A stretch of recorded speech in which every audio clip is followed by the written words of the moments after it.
Awesome.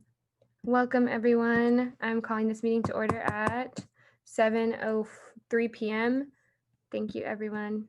Can we start with approval of the agenda? Are there any amendments to the agenda? You can strike TGIF.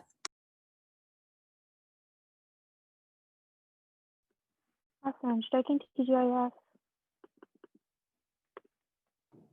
Can we strike capital Striking contingency, please? SWC. Can we strike ASRF and TGMF, Wait. please? Oh, sorry. Oh, that's Mark.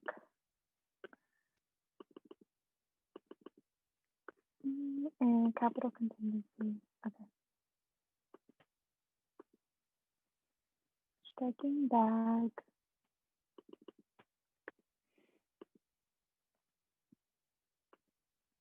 Oh, I also wanted to make an amendment to the agenda as well. I wanted to add a discussion item for, what do we say, the COM board letter?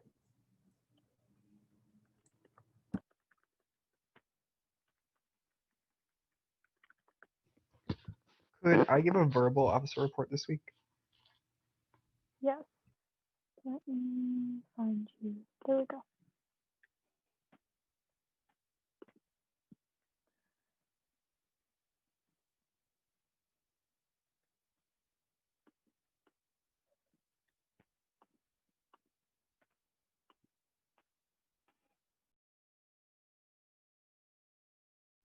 Anyone else? Okay. If there are no other amendments to the agenda, wait, I don't know. Okay, never mind. If there are no other amendments to the agenda, then feel free, anyone can motion. Motion to approve the agenda. I motion to approve the agenda. I can second Emily's motion. Okay. Awesome. Emily motions, Sachi seconds. We'll go roll call vote. IVP, Yeah. EVP, Yes. Gen Rep 2, Yes. Gen Rep 3, Yes. AAC, Yes. CEC, Yes. CAC, Yes. CSC, Yes. FAC, Yes. FSC, Yes. awesome. SWC, Yes. oh cool. TSR, Yes. ISR, Yes. oh my gosh, full council again. Awesome. By a vote of 13 to 0, the motion passes and the agenda is approved for tonight. Has everyone gotten a chance to review the minutes? If so, can I get a motion?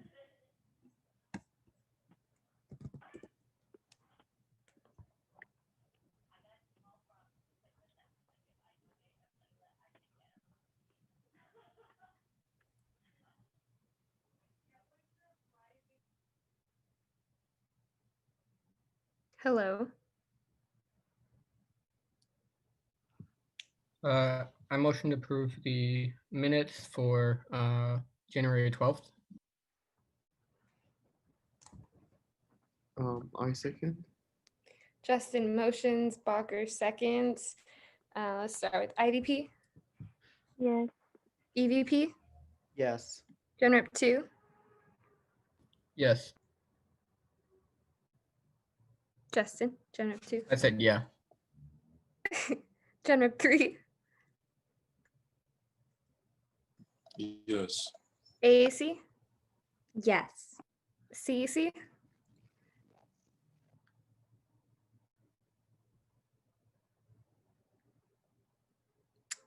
I'm gonna skip for now. CAC, Yes. okay. CSC, Yes. Yeah. FAC, Yes. FSC, Yes. SWC, Yes. TSR, Yes. ISR. Yes. Awesome. Okay. CEC. I don't know if Alice is here. Oh, she is.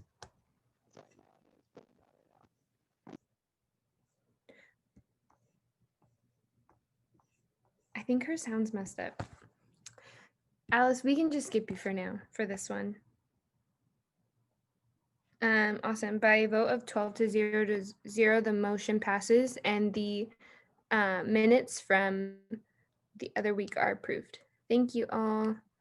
Awesome. Moving on to public comment. Public comment is the opportunity for folks from the public to be able to address and speak to council on issues that are pertinent to them. Remember to use gender inclusive language. Freedom of speech does not mean freedom from accountability. And that's all I can think of right now. Public comment is 2 minutes long. If you all want to speak, just use the raise hand feature. We'll promote you to a panelist. And then from there, you might have to raise your hand again if there's a long line, but then we'll be able to have you speak through that function. We are promoting folks as we speak. The first hand that I saw was Lauren. So go ahead, Lauren, whenever you're ready. Hi, everyone. I hope you're all doing well. I know I've said on council before for Aiden, but did want to chime in today and express my immense support for the advocacy scholarship that the EVP office is hoping to present tonight to utilize surplus funds. With everything that's going on, there's still students that are out there that are fighting for their communities and for the well-being of others. And advocacy is really a job of its own, and we don't always acknowledge that, but the scholarship that we're proposing tonight has the potential to do that. And so I hope that we can democratize this year's surplus funds to honor that work. And thank you so much to all of you for giving me the time to speak.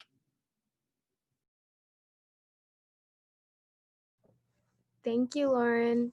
Okay. I also saw, I think Quinn. Go ahead, Quinn. Cool. Hello, everyone. Really quickly, basically, I just wanted to let everyone know that Zoom for license and pro users now offers free live captioning. So I made a little nifty tutorial video on how to do it. I'm pretty sure that through all UCLA accounts you can do it. I've been able to do it and test it out. So it's a really cool option. Also, like, I encourage you all to use captioning. I'm going to send out a video of me kind of explaining it to counts to all of you later tonight or tomorrow. I encourage all of you to use it, even if you don't necessarily know if anybody in your meetings or events are disabled. Enabling these captions is super simple and it's free. So I think, like, normalizing captioning, and also if somebody happens to be disabled or happens to be deaf or hard of hearing, it's really important for them, and it shows a really great sign of inclusivity at UCLA and all that cool stuff. So yeah, I'll basically I'll email that out to all of you, but I just wanted to stop in and let y'all know that that's a thing now. It's super fun, and I found out about it last week, and I've been really excited. So I hope that all of you can use that, and obviously I am a resource if you need any if you have any other extra questions or anything surrounding it. But yeah, have a good meeting. Goodbye. Thank you. Awesome. And yes, I don't know who Quinn would have to work with to get that passed, but Sachi, I'll defer to you to like set that up for us. Awesome. Okay. Carl King. Good evening, everyone. Hope everyone's doing great. I just wanted to express my sentiment for the scholarship that the EVP office is endorsing. As a prior enlisted Marine for the last 6 years before coming to UCLA, I was astonished and awed by the work that the members of the EVP office have conducted and continue to pursue. Though a member of the team for a short period, I've learned how draining advocacy work can be when you're a student. On top of that, and a lot of these students are doing this work for free, which is something that I just could not believe when I was first told this. I believe that using some of the surplus funds to invest in some of these future leaders will not only be a powerful way to show these students that the tireless work that they do doesn't go unnoticed, but it will also be an investment in UCLA, California, and the United States. Thank you. Thank you. Sarah? Hi everyone, hope you're all doing well. My name is Sarah, and I would like to voice my firm support of the Bruin Trailblazer Scholarship proposed by the EVP office. As a member of 3 USAC offices and a full-time student working 2 jobs, I understand how difficult it can be to maintain the energy needed to create change in our community and how easy it is for burnout to occur. A vast majority of student advocates fight for the causes they commit to because they simply can't afford to accept the status quo, which means that many of them are people of color, low income, or come from heavily marginalized communities. This scholarship helps validate the incredible work that they do and takes the financial burden off of these impacted students so that they can continue to make our community a better, fairer, and more equitable place where people can thrive from all backgrounds. Thanks so much for your time and have a great rest of your evening. Thank you, Sarah. Nick? Hi, this is Nick. I am a member at large for our CalPERT chapter here at UCLA. And I wanted to invite you all to our kickoff meeting this Thursday at 6. We're going to get 130 students in a Zoom to launch our campaigns to speed up our state's climate goals, make textbooks more affordable, make voting more accessible, and end oil drilling. So if you want to come learn more about what we're up to this quarter and, so you can like give feedback on the campaigns, or if you want to work with us more, here is the RSVP link. Or if you are here and you want to get involved in volunteering or internships, then RSVP. Thank you. Yay, thank you, Nick. Okay. Shay? Hi, everyone. So I'm also here to speak about the funding proposal for the Trailblazer Advocacy Scholarship that the EVP office is endorsing. And over the past week, I had the opportunity to talk to a lot of freshmen, sophomore, and transfer fellows that our office brought in during our fall EVP fellowship program. And these are all brilliant students, but many of them came from low-income households, and a few of them have been directly affected by COVID and had to support their families in addition to supporting their own academic career and daily life. In addition to this, they are performing advocacy work for their communities, and it can be draining both physically and emotionally. And therefore, I think the scholarship is immensely important to allow our future student leaders to achieve their full potential in advocacy work and academically. And therefore, it's going to be an investment in those student leaders. Thank you. Thank you, Shay. Okay.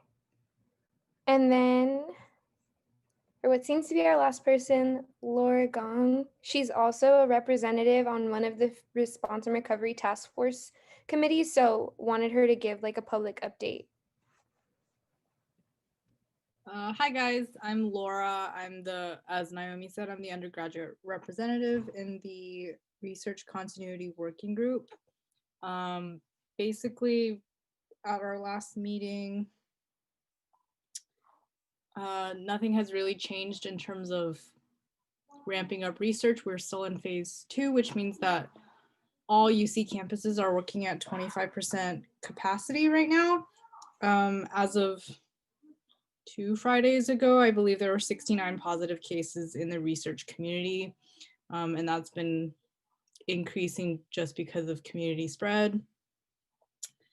And what this basically means for undergraduate researchers is that unfortunately they are still not able to return to lab, as they cannot be added to the research operation plans, and that for undergraduate researchers to return, it is most likely that they will be required to have to be vaccinated.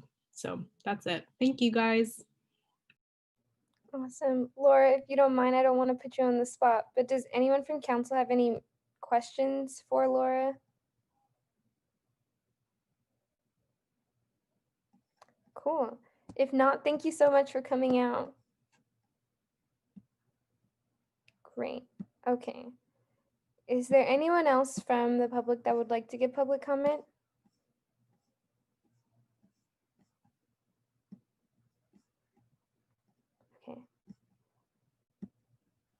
Sorry, Naomi, I see an attendee. I'm going to promote them now. Angelina, right? It's Angelina. Yeah. Okay. Hi, sorry. So this is in regards to Books for Bruins.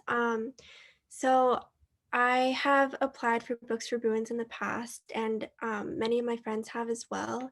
And I just wanted to say that the subsidy has been such a huge help in alleviating a lot of the financial burden that textbooks have posed on me. So I come from a low income background, and for the past few years, I've been the sole financial supporter for my mom and my brother, who are both unable to work due to medical conditions and disability. And so I've been working 3 jobs just to support them financially, and it's been really hard um, to even afford like food and housing for them.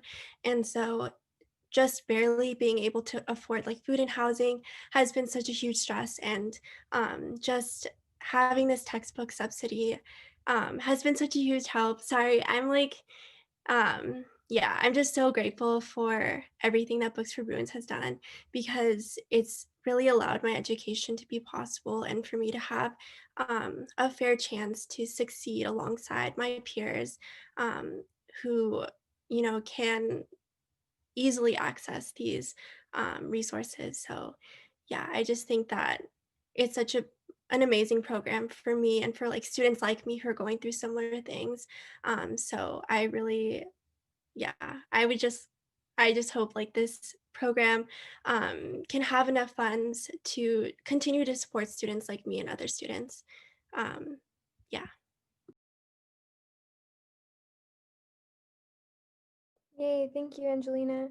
And I believe I saw one more hand, but I'm not sure. I could be wrong though. That was it, right? Okay, last round or last call for public comment.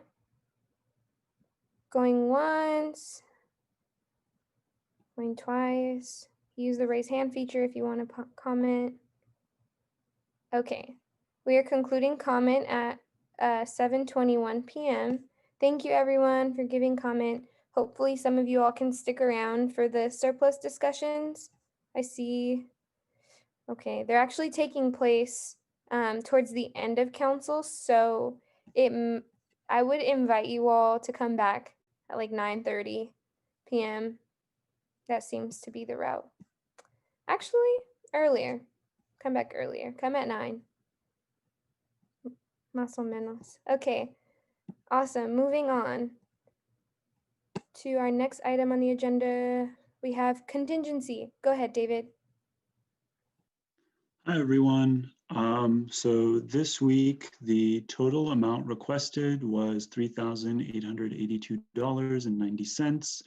And then the total amount recommended is $3,054.57. And these are to four non-USAC entities.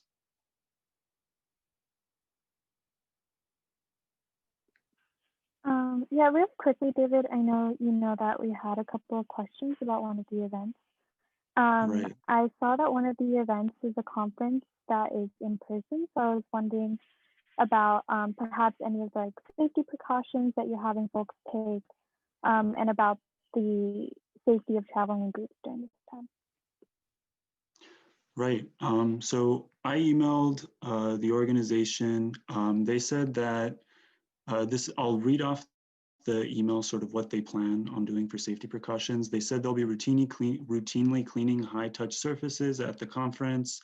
There's going to be an attendee limit to minimize gatherings of people in the same room. They will be wearing masks. They will also have temperature checks taken upon entry, and then hand sanitizer will be available at multiple locations. I felt that this was reasonably safe enough to grant them funding. And then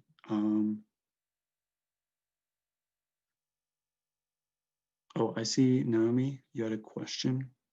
Oh yeah, my question, you're right. I wanted to know how many students are we funding to attend? And I'm more so asking that. I guess I'll just have you answer first. Okay, I wrote it down in, let me double check, because I wrote it down in the comments here. Sorry, give me 1 second. Go ahead, David.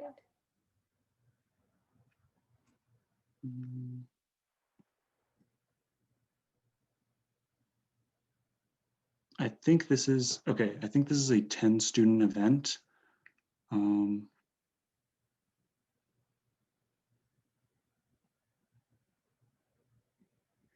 And they applied for travel as well as sort of hotel. So for a hotel in our guidelines, we only fund a maximum of $600. So that was sort of the maximum that I gave them. But then for the travel, there isn't any, what do you call it? There isn't sort of a maximum. And because we have a, oh, sorry, Naomi, I think I misunderstood your question. Were you asking about how many students are going to be attending the entire conference or how many students from UCLA are going to be attending? I guess I was asking for the entire conference, but I feel like Walker, were you asking for the conference? Sorry, No, I was asking I for was UCLA. I was confused by the answer. Did you mean that like it's 10 from UCLA or like 10 in total? That's the question. 10 from UCLA, and I'm double checking that right now.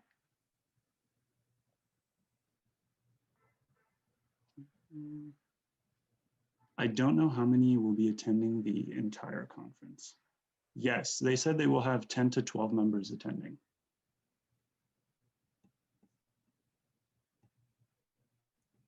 Okay.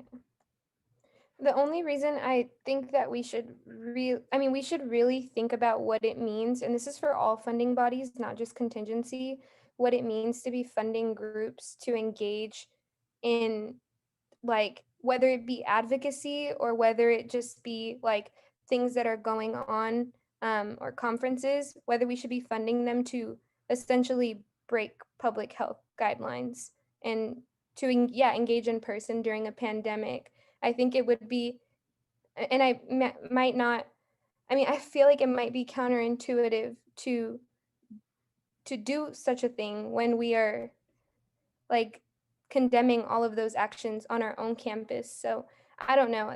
Those are kind of my thoughts for council to think about. I see Aiden's hand, Breeze, and then Breeze after.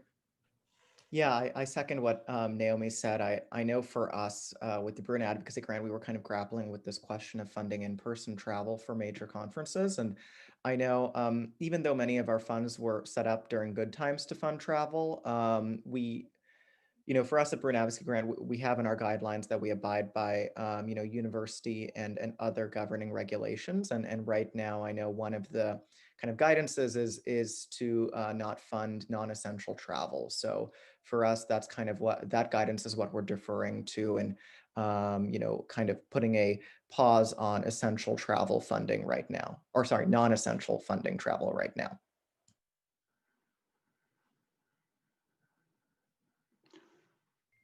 Okay. Oh, go ahead, David. No, I was just going to say, the thing that I was thinking about was, I think you guys bring up really good points. I guess I was just sort of, I thought that it would be okay to travel if all the right precautions were in place, but I definitely see where you guys are coming from. That may be something that I adopt within my guidelines as well.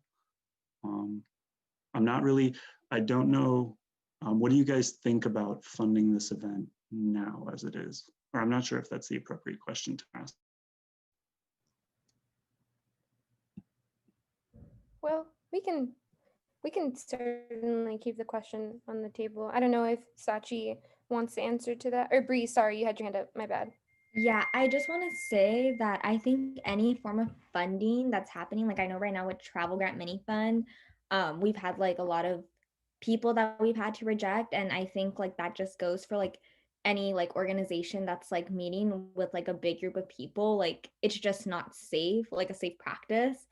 So I think like there needs to be like a more explicit way of like how people are going to practice like COVID safety. And like I know it's like been a disappointment to a lot of student orgs. Like I recently had to like tell a student org of like 9 people, but also Vong, like he was like, yeah, like you need to reject them. Like it sucks, but you know, like we can't be funding it if we're working under like LA County guidelines as well.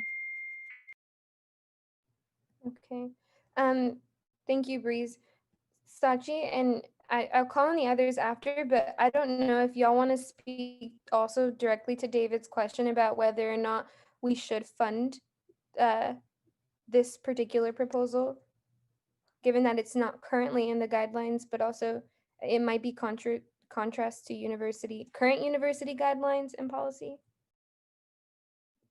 Yeah, I think that my original question was going to be like, you know, if this conference is way down the line, like in this summer, let's say, like I was going to ask, is it possible for FICOM to reevaluate the situation in the summer?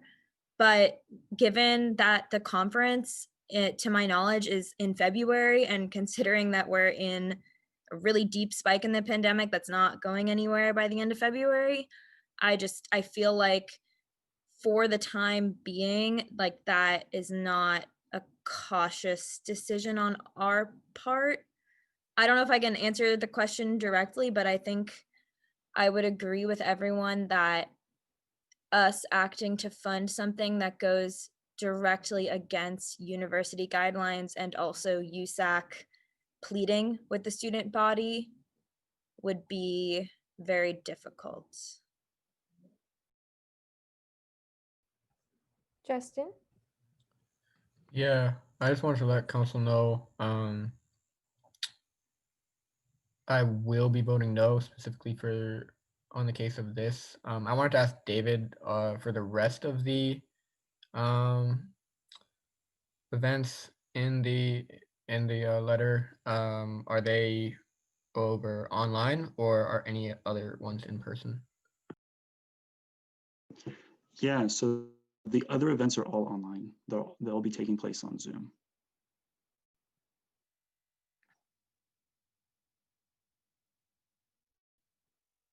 I don't know if there's a way for us to, I don't know, maybe table the, or not table, but for us to approve the other funds and not approve the first one. I don't know if that's a possibility here.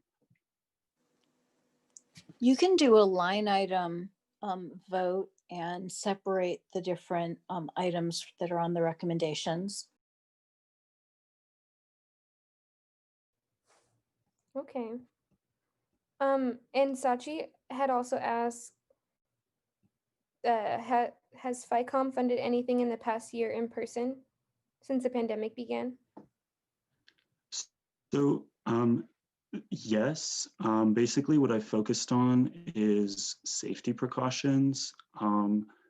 As long as I know, one org was trying to film at UCLA. They just wanted to do it for I mean, they're making films. So they wanted to film at UCLA, and this required that they were in person with safety precautions. I felt that this was okay for them to do because of the safety precautions. But this was, I mean, I realize now that, you know, that may not have been the decision to make.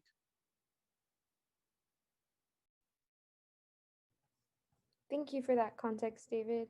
So we'll go Bacher and then Elijah. Yeah, I do add my voice to the previous comments. I honestly, regardless of the precautions, none of us is in, like, is a professional to judge like if these precautions are enough or not, or like if they're enough to basically, like if they're enough or not. So we should be like adhering to the guidelines and like basically no in person. We shouldn't be funding anything in person, honestly. It's even if there is like precautions and masks and stuff like that. Um, amid all of this spike and the number of cases, I don't think it's ethical or like it doesn't make sense to do that, whether it's this or previous or like even future ones, future in-person events. Okay. Thank you, Bacher. Elijah? Yeah, I just wanted to know when we're looking at whether we're going to be funding travel or in-person conferences, are we taking into account where the conferences are being held? Or are we just going off of the assumption that any in-person event that state or county is dealing with the same regulations as LA County?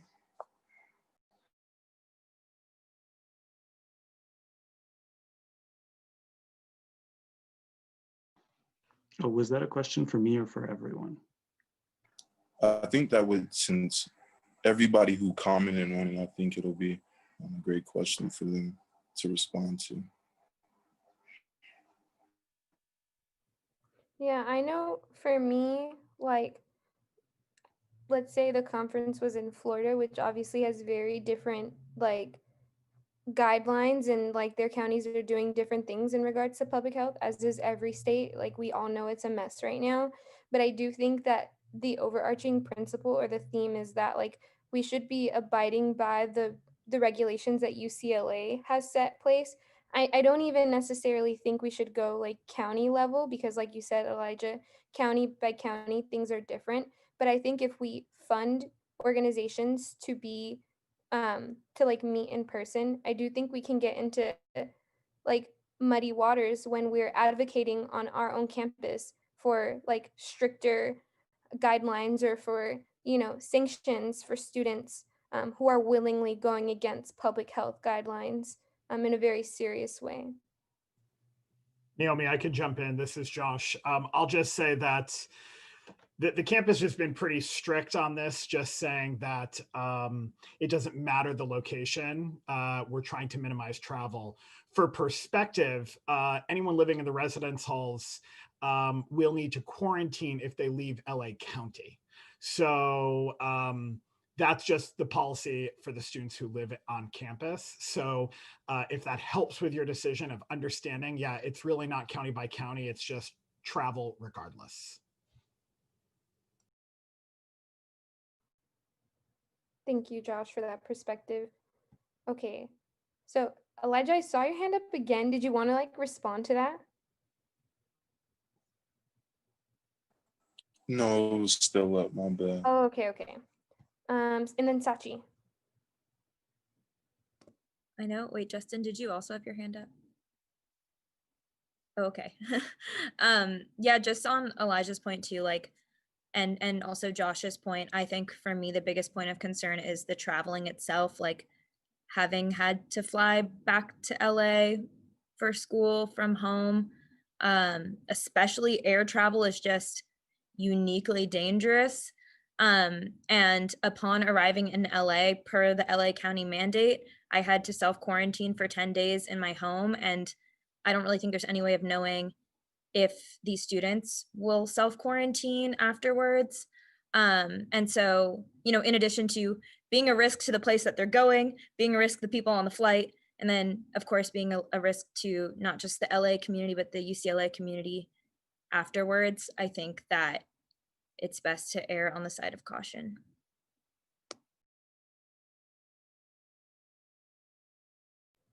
Thank you, Sachi. So it looks like we're all in agreement, and so I think it might be better for us to do a line item vote. That would mean that I think, David, you might have to put in like the name of each organization, I believe, or just say non-USAC entity or USAC entity, and then put the amount. But Dr. Geller, do you think it would be appropriate to name the organizations each? I think it would be easiest if you go ahead and name the organizations. You could combine several of them together if that's easier. So you could have a motion to approve the funding for organizations A, B, and C. And then you would do a line item on the one that you're potentially not recommending. where it sounds like the motion is to recommend, and then through the vote, if it fails, that's how you would end up not funding it. Or that one could be tabled or withdrawn by David.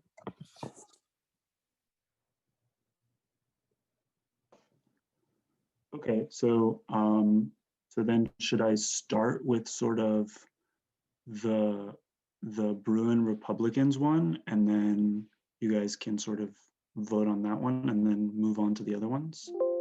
And then I can list out the orgs by name and then their line item amounts. Yeah. I guess I Okay. would also, just for transparency, list the line item for the Bruin Republicans as well. Okay, cool. So, and I will write these all in the chat. Does that sound good? Sounds Okay, good. cool. Okay, so then for the Bruin Republicans, the total amount requested would be $3,130, and then the total amount recommended would be $2,130.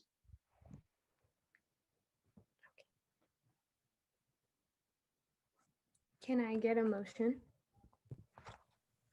I motion to approve the allocation to Bruin Republicans in the amount of $2,130. I second. Justin motions, Sachi seconds. IVP, No. EVP, No. Gen Rep 2, No. Gen Rep 3, No. AAC, No. CEC, No. CAC, No. CSC, No. FAC, No. FSC, No. SWC, No. TSR. No.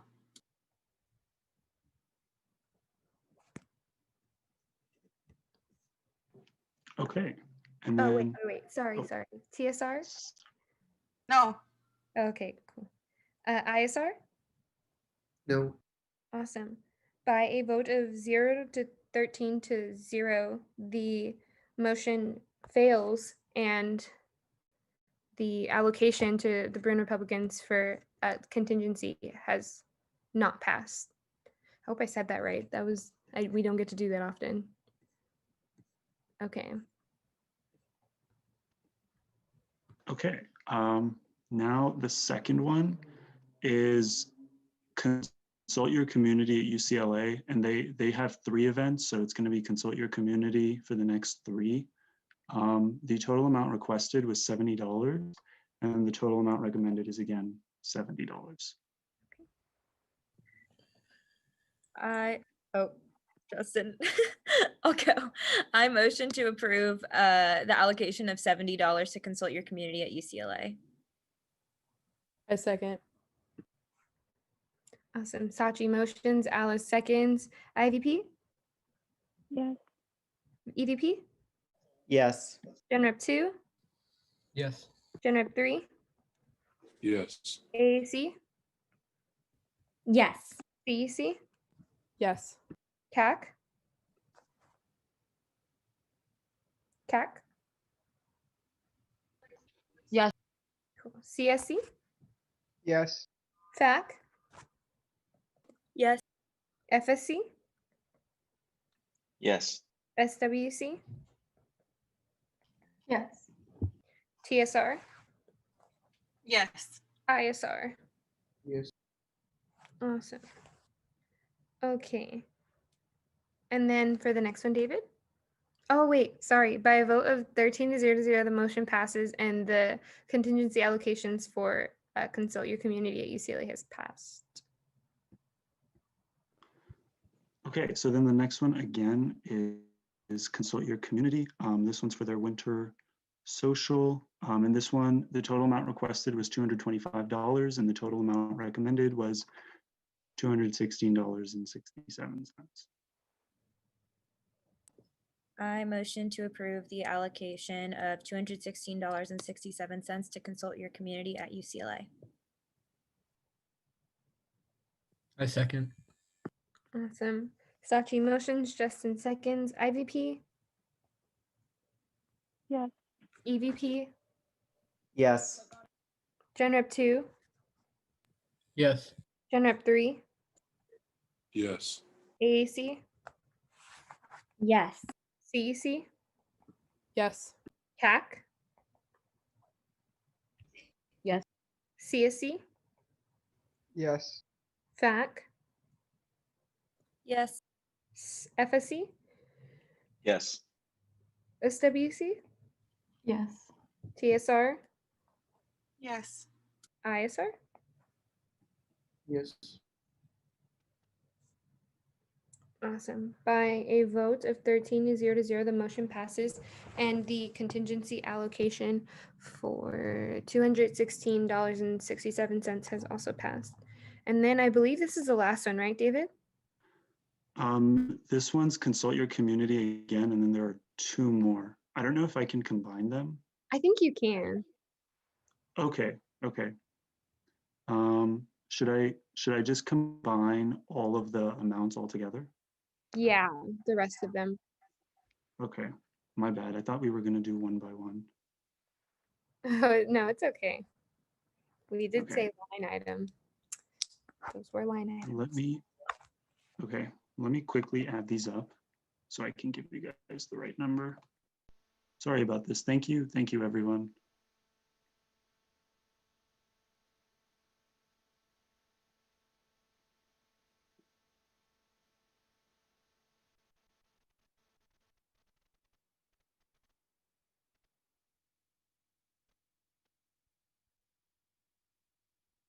Okay, so then the next three allocations are for three non-USAC entities, and the total amount requested, let's see.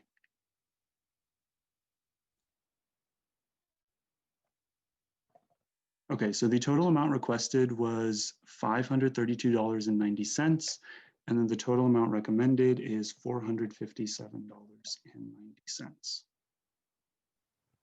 Awesome. Motion, anyone? I motion to approve the allocation of $457.90 to three non-USAC entities. I second. Awesome. Sachi motions, Alice seconds. IVP, Yes. EVP, Yes. Gen Rep 2, Yes. Gen Rep 3, Yes. AAC, Yes. CC, Yes. CAC, Yes. CSC, Yes. FSC, Yes. SWC, Yes. TSR, Yes. ISR.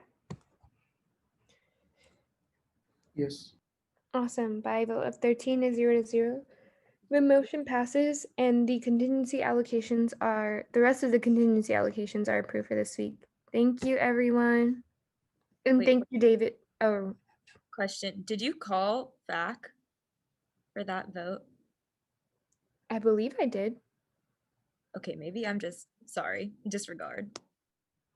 Maybe I didn't. I mean, I wrote yes. If not, I vote yes. So Okay. I'm sorry if I didn't. I believe I wrote yes, but I could be wrong. All the votes blend together. Yeah, they all blend together, honestly. Okay. Cool. So thank you again, David. And I think if you want to update the guidelines and bring them next week to reflect those changes or what we've just vocalized tonight, that would be cool too. Yeah, thank you, everyone. And thank you for all your input. I will be back next week with updated guidelines. Yay, thank you again. Awesome. Moving on to our next funding body, SFS allocations. Hey, hi, hello. Lovely to see you all as always. Hope you've been having a good day. This week in SFS land, we have one allocation. It's for a whopping $59. Total requested $758, total allocated $59 to one non-CSC entity. Yeah. Does anybody have any opposition to the allocation? Okay, if not, thank you, Jonathan. The SFS allocations have been approved for this week. Thank you. Moving on to ARC Fund. Yeah, hey guys. So I wasn't here when we were amending the agenda, so I didn't get to strike ARC, but I just want to take this time to say that ARC applications for winter quarter closed this weekend on Saturday. So if you know anyone who might need funding, please let them know to apply. So yeah, thank you. Thank you, Promise. Okay. Sorry, I'm yawning. Okay. Moving on to our USAC Seat at the Table initiative, we have this week we have Wazo Connect presenting to us. I also thought that that would be really in line with some recent proposals that have been coming forward. So I wanted to turn it over to Rithana, if she's here, or they're here. Yes, Rithana. Hi. Thank you so much for correcting me. Of course. Thank you for having me. All right, I'm just gonna share my screen if that's okay. Doesn't look like I'm able to. Let me change the settings right now. Go for it.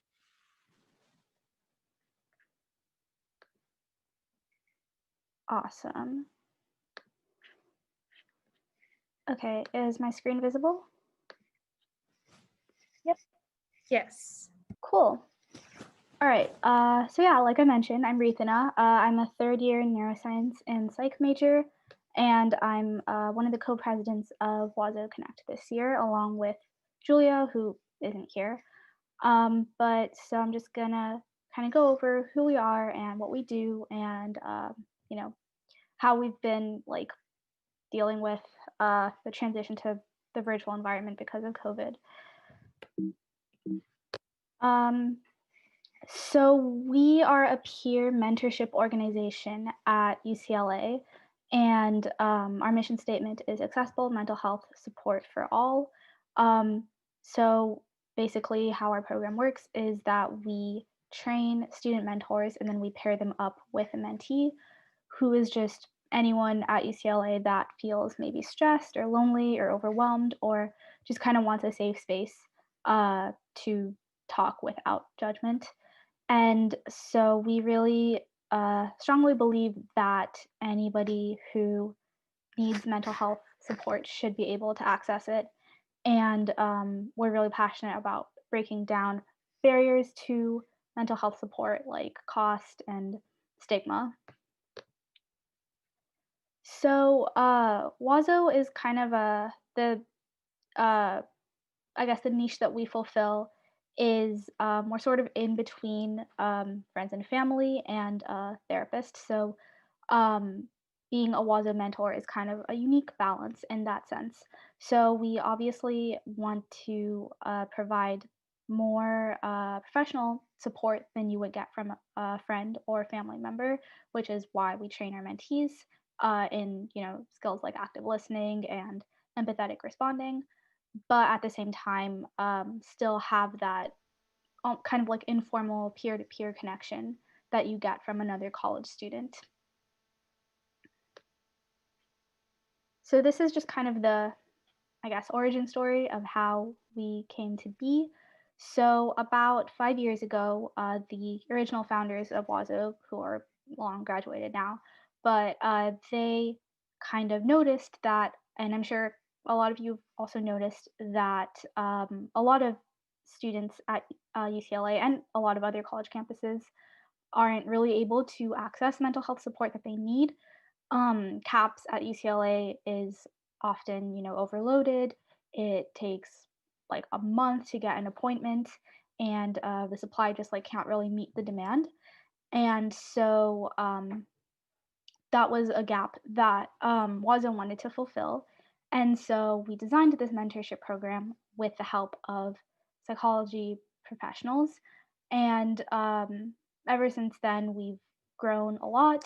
We've kind of built a name for ourselves on campus. We've had over 100 mentees, and we currently have around 60 to 65 active mentors. So, yeah, we've really grown as an organization since then. So, we have 5 main goals of the program. So, the first one is to connect our mentees or reconnect them with the UCLA community as well as with themselves. So we really want them to feel like they do have a support network at UCLA and that they belong to the community. The second is independence. So the 6-week program wasn't kind of intentionally designed so that the hope was that at the end of the program, the mentees would feel confident enough to be able to work towards their goals independently. The third goal is to reduce loneliness in college campuses by, providing students with someone who is there to listen to them, who cares about them. The fourth is to give students a different perspective on issues that they're dealing with, but from another college student who knows what they're going through. And then the last one is to just kind of act as a complement to CAPS and kind of supplement the services that they provide. So now I'm just kind of going to walk through the steps of, how the program works and what your experience would be like if you were a mentor in our program. So the first step is you would apply on our website, fill in the online application, and then you'd go through an interview with us. And the way that we screen applicants is using role play scenarios. So, interviewers would act as a mentee and kind of act out a scenario. And then based on the skills that the applicant displays, like communication, listening, empathy, they'd be accepted as a mentor. And then once they're accepted, they'd go through 4 weeks of training. And these are mostly from external organizations. So CAPS provides a couple of trainings on suicide prevention and on helping distressed students. CARE provides training on supporting survivors of sexual assault. The LGBTQ Center provides training on how to be a good ally. And then in addition, of course, we have our like in-house orientation. And then as for the mentees, they also kind of sign up through a form on our website, but there isn't a screening process per se. Like we guarantee that every single student who applies to be a mentee is going to have a mentor. And then a lot of the times mentees will request a mentor that shares specific identities of theirs, like maybe a specific gender, maybe they want an international student, maybe they want an engineering student. So we try to personalize the mentor that our mentee gets as best as possible and try to align it to their preferences. And then from there, it's pretty much the mentor and the mentee take it from there, and they go through the 6-week program and they meet one-on-one every single week for about 1 to 3 hours. And they work to set goals for the mentee and break those goals down into achievable ones and kind of meet every week to discuss progress and barriers and work towards them. So that's pretty much the core part of WASO is this mentoring program. And additionally, we also have our WASO wellness events, and those are open to the general public, so anybody can attend. And those are typically focused on self-care and self-expression. In the past, we've done things like yoga, dance, aromatherapy, mindfulness. We brought in guest speakers to talk about nutrition. This is just an example, some examples of events. We actually had one today that was like a book club event where we talked about things that we were reading. So yeah, we try to do something different every time. And then finally, at the end of the quarter, once the program ends, both the mentors and mentees fill out evaluation forms. Oh, and also in addition to the wellness events, which are on the odd weeks of the quarter, on the even weeks of the quarter, we also have mentor meetings wherein all the mentors meet to practice their skills and also discuss maybe any challenges that they're facing or just how their experience has been. And so they kind of get that almost like peer support from the other mentors in the program as well. So that's kind of the basics of who we are and what we do. And in this past year, we've obviously been transitioning to a completely virtual environment. So everything's been conducted over Zoom. The mentors and mentees meet every week virtually through text or any kind of video calling platform. We've done all of our recruitment and outreach through Facebook and Instagram, and we've relied really heavily on social media to promote our events and things like that. And we've used GroupMe for all of our internal communications. So just kind of want to talk about some challenges that we've faced that, you know, I'm guessing a lot of other student organizations have faced as well. So the first has been fundraising. When we were on campus, some of the ways that we raised funds included like tabling on Bruin Walk or throwing fundraisers and things like that. Obviously, those options aren't available to us, but we've actually become an affiliate with the SWC this year, so that's been a great way to get funding. The second challenge has been engagement just within the club. Obviously, our mentors have a lot on their plate during this time, and it's become easy to, I guess, just not respond and not really show up to meetings and events. And we've had that happen several times where we're kind of left in the dark with like whether our mentors are actually like engaging or like being part of the club. And yeah, it's just very easy to like lose that connection. So we've been working on, you know, prioritizing communication with our mentors within the club and making sure that everybody is actively participating. And then the last challenge is just kind of that larger sense of community, both within the club and within like the UCLA community as well. It's it's a lot easier to kind of not feel like a club as much just because everybody's so isolated, and especially in the space that we're in with regards to like emotional support and mental health, that transition to having it be completely virtual is definitely hard. And one of our goals, as I mentioned earlier, was to reconnect mentees to the UCLA community, but that is a little bit trickier to do. So hopefully, if and when we're back on campus again, that will be a smoother process. But yeah, that's pretty much all from me. Thank you so much for listening. And if you guys have any questions, I'm happy to answer them. And on the right, like that's our contact information where you can reach us. Thank you so much. This was such an awesome presentation, and I really I didn't even know that this existed. So I really think that I mean it's a testament to like the work that we still need to do as a council to get more informed about the different organizations that exist and connecting you all to our resources and vice versa, because you all have so much to offer for us too. I wanted to ask a question. When do like mentor and mentee applications like open up? I'm not sure if you had went over it already. Oh yeah, no, I did not mention that, but it's rolling. So we're always recruiting new mentors and always accepting mentees. Oh, wow. I would love to get in touch with like, you or whoever from your board so that we can publicize that on our page. We get a lot of eager freshmen who like are going through really challenging times too and, would love another outlet of support.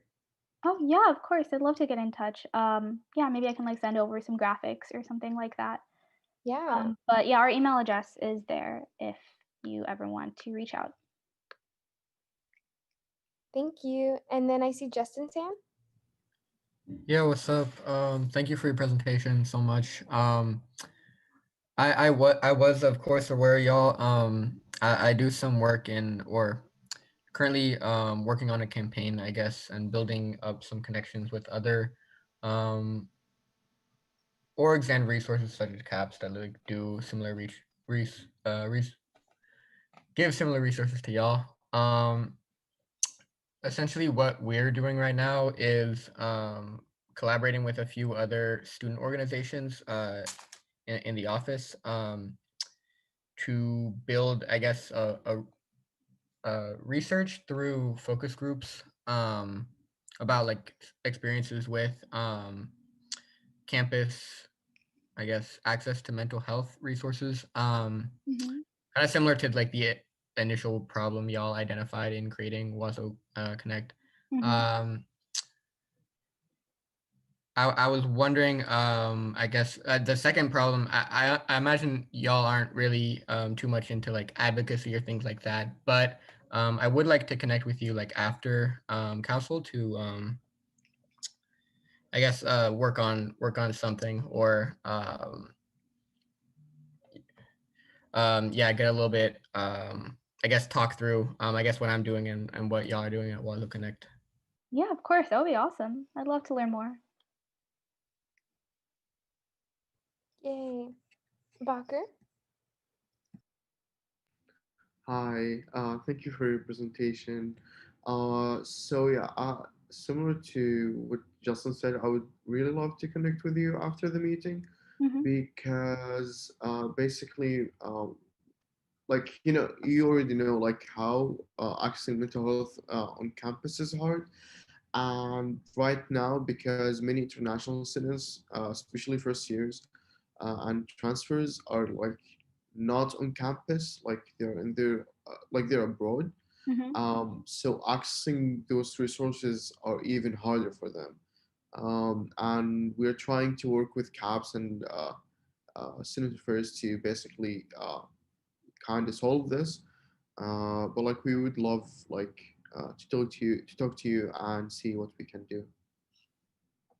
For sure. That's definitely a really important thing. I can speak to that. I was in India for the past 6 months before I came here, so I definitely understand that. Great. Thank you. Awesome. Well, I think, does anybody else have any more questions before we conclude? Okay. Well, I think that that's it then. Thank you so much for coming to council and presenting to us and for the work that we hope to do in the future together. Of course. Thank you for your time. Yay. And you got some comments telling you how amazing your presentation was, so thanks again. Barker, old hand, new hand? Oh, sorry. Oh, okay, sorry. Sometimes people's names just switch around on the list, but awesome, great. Moving on to the next part of the agenda, we have our appointments and they're all consent items. So first we have Alana Smith to the Student Code of Conduct Committee. I guess I'll just give some background. Alana's a second-year student who's very excited to get involved in the Student Code of Conduct Committee. We've given her some background as to some of the work that we're trying to do with the Student Advocate Board, and she's very excited about that and looking forward to serving. Does anyone have any opposition to her appointment?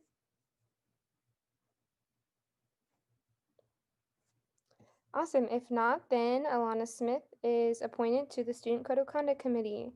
And then we have Acuna Acubuilo, also to the Student Code of Conduct Committee. She's a second year who's equally as passionate and ready to get involved on the committee. Does anyone have any opposition to her appointment? Awesome. If not, then Acuna is appointed to the Student Code of Conduct Committee.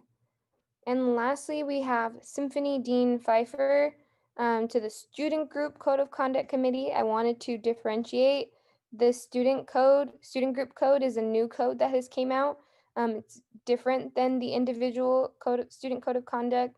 I hope to be coordinating with Dean Blandisi or anyone from the dean's office really who knows about the student group code to come in and present a little bit about like the changes and what that means, what are the implications for student groups. But Symphony is going to be the person serving for this year. Are there any appointments to her or opposition to her appointment? Great. If not, then Symphony is appointed to the Student Group Code of Conduct. Yay, that was easy and fast. Okay, moving on to officer reports. I will start. I will try to keep it short. But I also have a question for you, or like 2 questions for you all at the end. Last week we had a meeting with ASU CLA staff and other folks from Student Affairs to talk about the future of CAB and what changes we're planning to make to continue to make sure that it's institutionalized and in the fabric of council. Last week, I also had a planning meeting with the Council of Presidents as we're also preparing for our meeting with UC President Drake.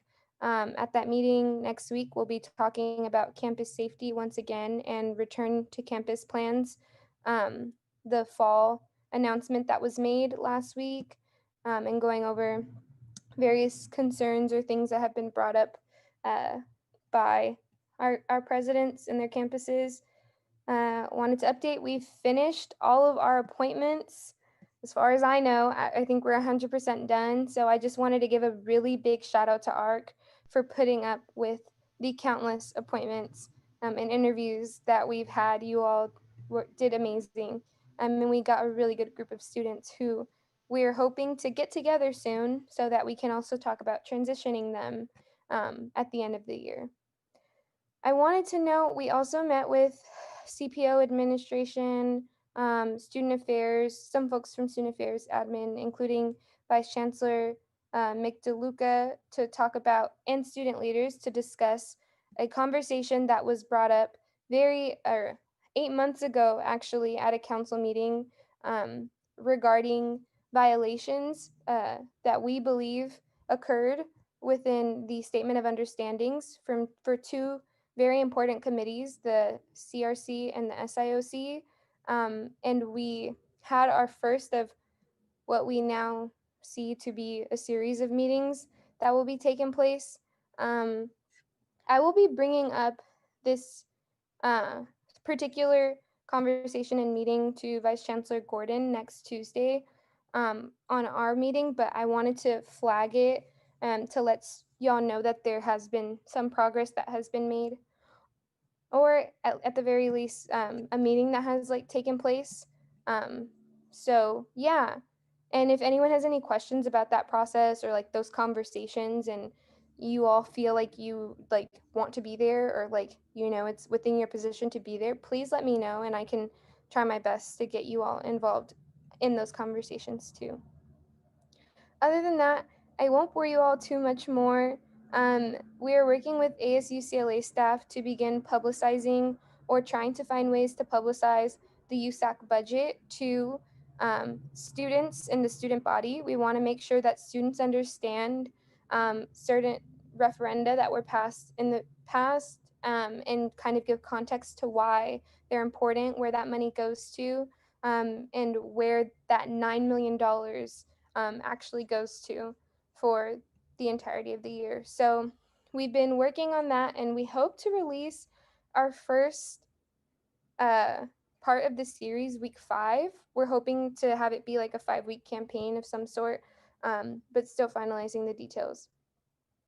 Last 2 things that I wanted to mention before I ask you guys. Last 3, I'm sorry, there's a lot.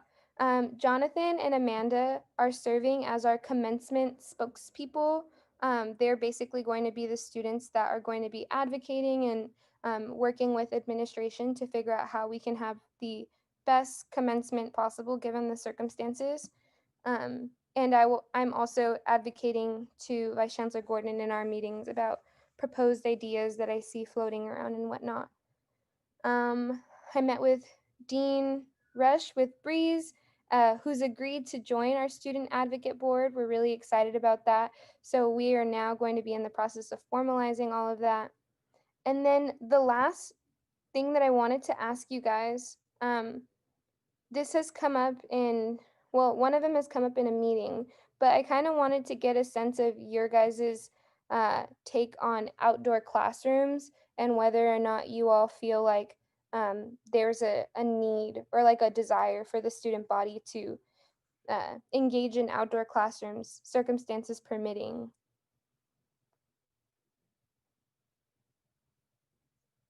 Sachi? Are you talking about like for spring quarter or just in general? I think it's in general, but I'm seeing, I mean, the earliest it could happen would be spring if circumstances were permitting. Got it. Yeah, I mean, I think like I trust that UCLA as a whole is like very stringent with its regulations and so would only engage in that kind of like activity if it was safe. And LA County has also been really stringent. So like I would trust them to approve or disapprove that. I'll say that like on the concept as a whole, like I've advocated that the COVID response and recovery task force, which I think it's just been more complicated since COVID response has been a lot more ongoing than recovery. But I advocated that there be like an outdoor spaces committee and that there be more discussions about how we're using our outdoor facilities. And so I'd love to continue to have these conversations afterward. But yeah. I'm muted. Sachi, when I respond to that email, I actually will CC you in it. So that way we can continue the conversation of just outdoor facilities as a whole. Bacher? Yes, I think you kind of know my opinion on this, and like how this could be, how could this benefit international students, specifically incoming international students. And there have been an example. I know the situation like between the Bay Area and LA is completely different, but like there have been an example in Berkeley on the use of this. I think they made a cohort of 500 students, divided into smaller groups, and they did those classes. They had several precautions. I think you also, I don't know, but I think you have the document where they explain, yeah, where they explain like how they did it exactly. Um, so yeah, that might be like a way to go about it. Um, so yeah. Will you resend it to me, Bacher, please? Um, okay, I will send it again. Awesome, thank you. Okay, so let's go Breeze, Aiden, and then we'll wrap up with Justin so I can ask my second question. Yeah, I just want to say that I would hope that like UCLA, again, basically what Sashi said, like I don't know, I don't think this is the right time. And I think like even in my own meetings with academic senate, I've really emphasized that like it's not the appropriate time to be talking about like I guess return to campus without at first having a good plan. And I think it's given the situation that we're currently in, it just doesn't make sense. We're like at a way more dire situation that we are right now than we were like when we first got kicked off campus. So those are just my thoughts. Thank you, Breeze. Aiden?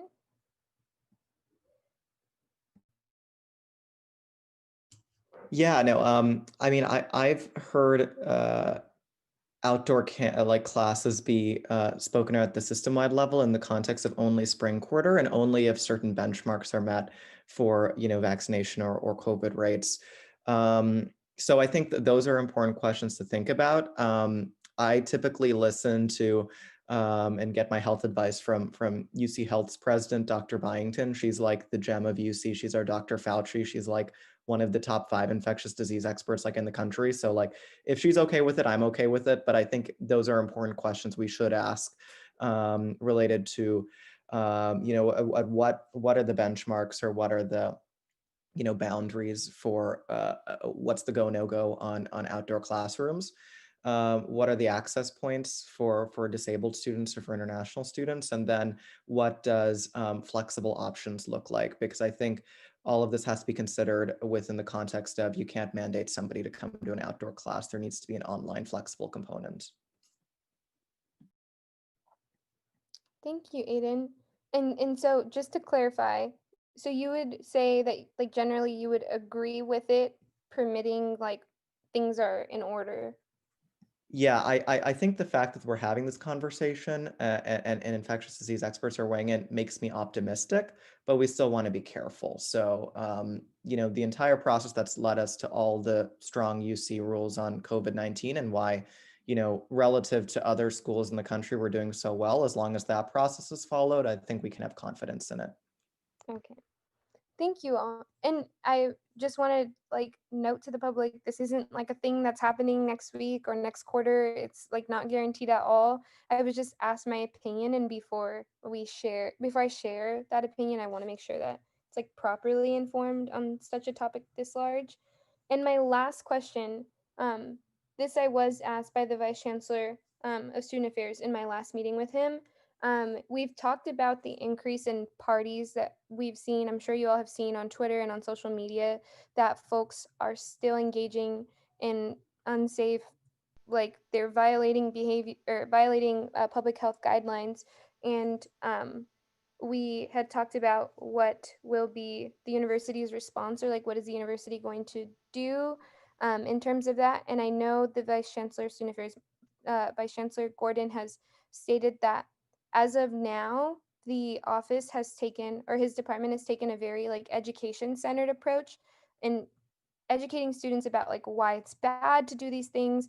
But he's also noticed that there might need to be further conversations about sanctions that starts taking place. And I kind of just wanted to get a sense, he asked me as well, of what do students think in terms of sanctions, if any, are appropriate to address some of these topics. I know I would love to hear Justin's take, especially as someone who focuses, and also Emily's take. I passed it on to Emily's transformative justice team about what does that look like. Um, are you all like, if folks are like hosting parties, like they need to be suspended, or like, are we like they need to be going to community service classes or something? Like, what are you all thinking right now? If this is making sense, please let me know if I need to clarify.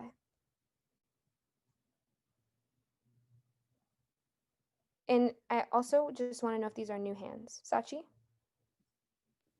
Mine is new, but I'll go after Breeze and Justin and everyone. But I was gonna just say one thing on the last question too, that I think even for classes in the fall, I know that the UCY Disability Ad Hoc is advocating that in-person classes, outside, indoors, whatever, are not mandated, just because it's like, given the pandemic, we don't know where it's gonna be then. Like, we have to make sure it's not mandated. And also, given the fact that a lot of students just aren't in Westwood, I think that's a consideration if things are going to happen in the spring. But new hand after Breeze and Justin, everyone. Awesome. Thank you, Sachi, for that. So we'll go Justin. Yeah, sorry. Could you clarify? I think I missed a bit of the question, so apologies on my end. But It's could you more so clarify? Like, yeah. Yeah. So, what is the level of sanctioning that students are comfortable with? Like, are comfortable?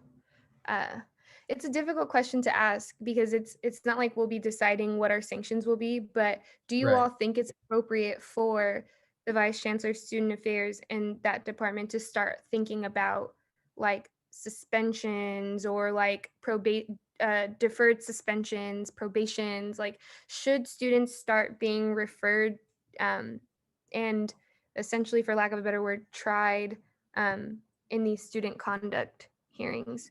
Dr. Geller, I don't know if you could give better context to what I'm basically trying to say.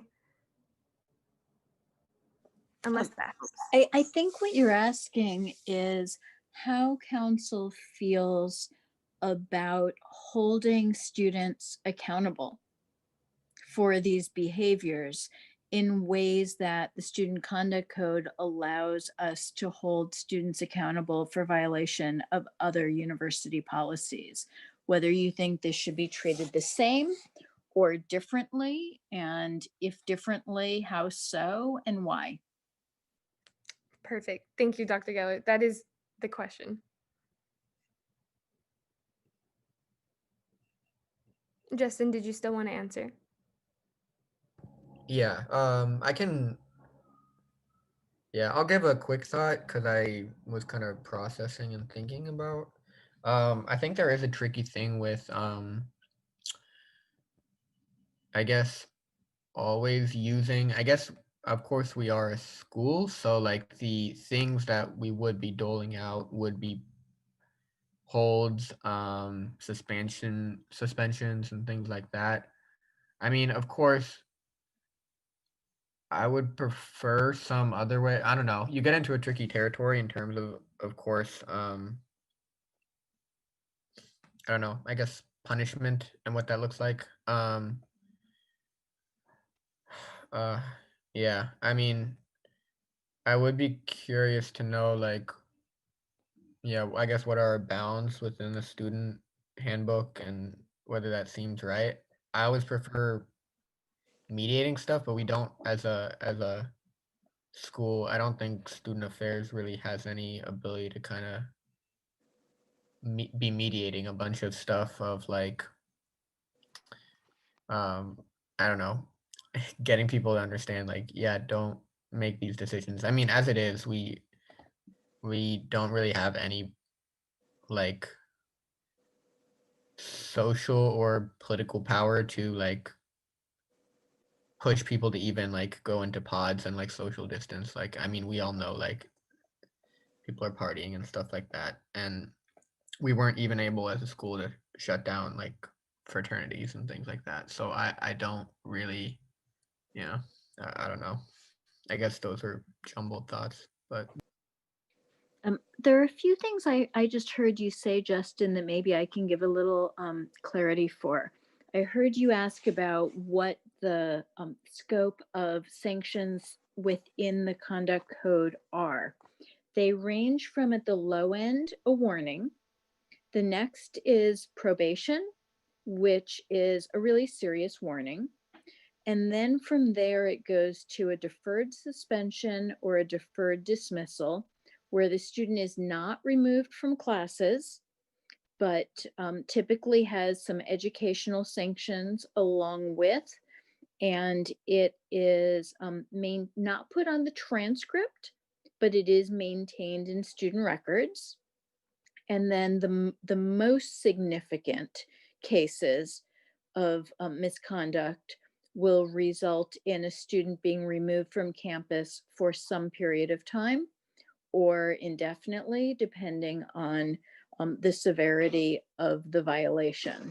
So there is a spectrum of violation of sanctions, and most of them, everything except an actual suspension or dismissal, does not interfere with the student's ability to continue to make academic progress. The only thing that goes on a transcript is an imposed suspension or dismissal, and holds are not placed unless a student fails to participate in the process. So that may help give some understanding of the spectrum of things.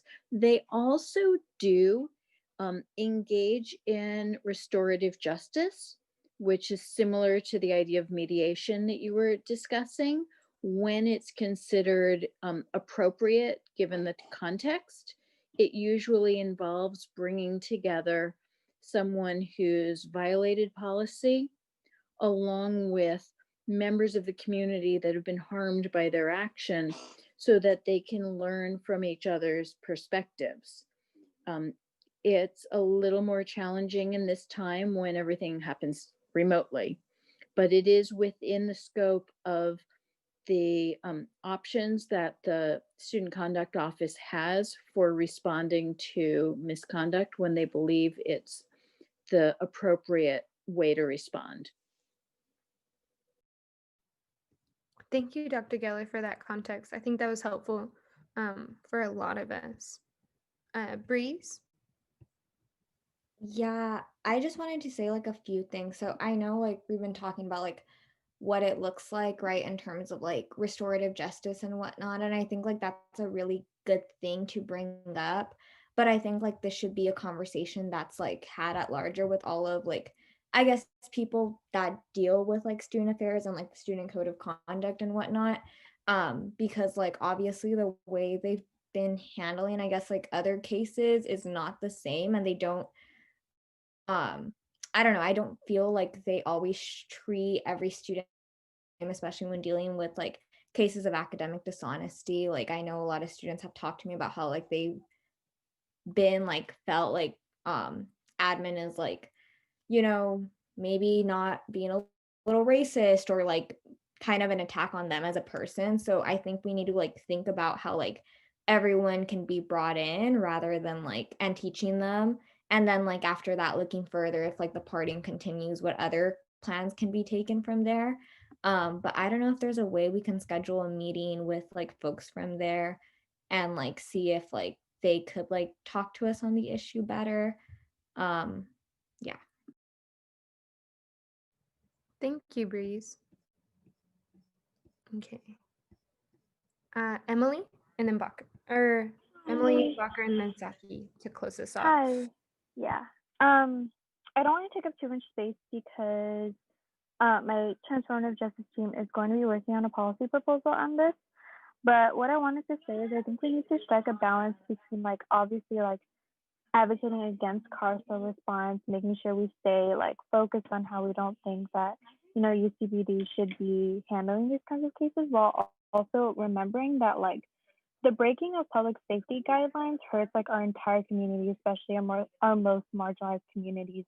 And so whatever the response is and whatever the decision is going to make, the decision that's going to be made is, I really want to make sure that it doesn't disproportionately harm like our most marginalized communities, and make sure that like what we have at the forefront of our like minds and our proposal is like that our communities, like our Black and brown communities, are being extremely hurt by this, and the people partying are generally just recklessly putting other people's lives at risk.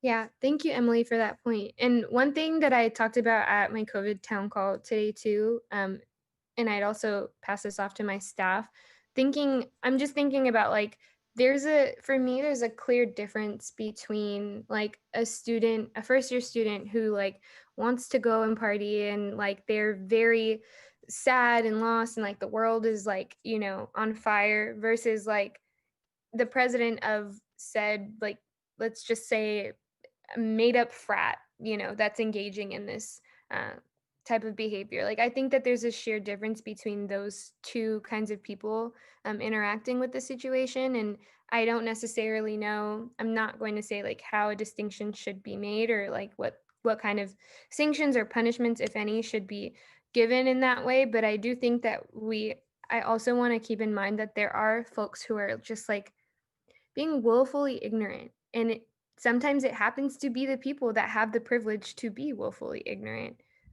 So I wanted to point that out too as something I was thinking about. Sachi and then Bacher. Yeah, I have to say that from my perspective, I feel like at this point in the pandemic, especially given that there's a spike, and especially if you live in LA County and in Westwood, you know better.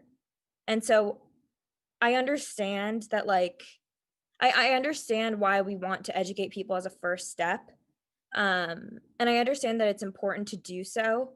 However, I don't think that for these large parties and large gatherings, which are very public and seem to be being conducted in a way with no regard for any potential like consequences from that. Like if we're able to see this on Twitter and hear it and see people walking around with masks, like clearly these people know that this is acceptable behavior, or they're under the impression that this is acceptable behavior when it's clearly not according to UCLA guidelines and LA County guidelines. And so, you know, given that Westwood specifically is part of our UCLA community, even though UCLA is not liable to it, I still believe that UCLA needs to take responsibility for the harm that it's doing to Westwood, considering the fact that there were already just last week 4 new deaths, which is a really striking number. I really don't think that there's time to wait and educate when already the reporting system is so fraught. And that's a whole nother issue that I would like to delve into another time. But when already the reporting system is so difficult to even report things that are happening, to then finally be able to pinpoint a person that the report was about and then say, simply, here are the guidelines, you need to follow them. I really just don't think that it's enough. And of course, like, I am not in any way advocating that like UCPD get involved. Like, I don't even think that's the question. I just think that given like the capacity of student affairs to do more when they know who the student is, which is already hard enough to get there, I think that they should, obviously with caution. I think like Breezy brought up a really good point that like not every student is necessarily treated in the same way when it comes to these kind of hearings. So I think that that needs to be taken into consideration, but I think that there needs to be at least the potential for a stronger response. And just one last point to wrap up, like I do agree that there's a difference between like freshmen and then upperclassmen who have been here longer. But I think that at this point in the pandemic, for any UCLA student living in Westwood, living in LA, it's just unacceptable. Like, I really, unless a student can show that like they really just did not know better, or there was something, it was coercive. Like I get that there's nuances, but on the whole, I really don't think that like there's any student activity in a large gathering in a large setting without masks or anything like that. I don't think that there's any way to kind of justify that, to me at least. Thank you, Sachi, for that input. Okay, so we'll go Bacher and Promise, but also y'all just bearing time in mind, if your comment isn't like super different, you can also feel free to like we can also move on too. Go ahead, Bacher. Yeah, just quickly to say, so in terms of consequences, partying is like a very red line that I believe like severe consequences should be like applied. It should be distinguished from like other things, like for example, like saying in common areas or like other stuff.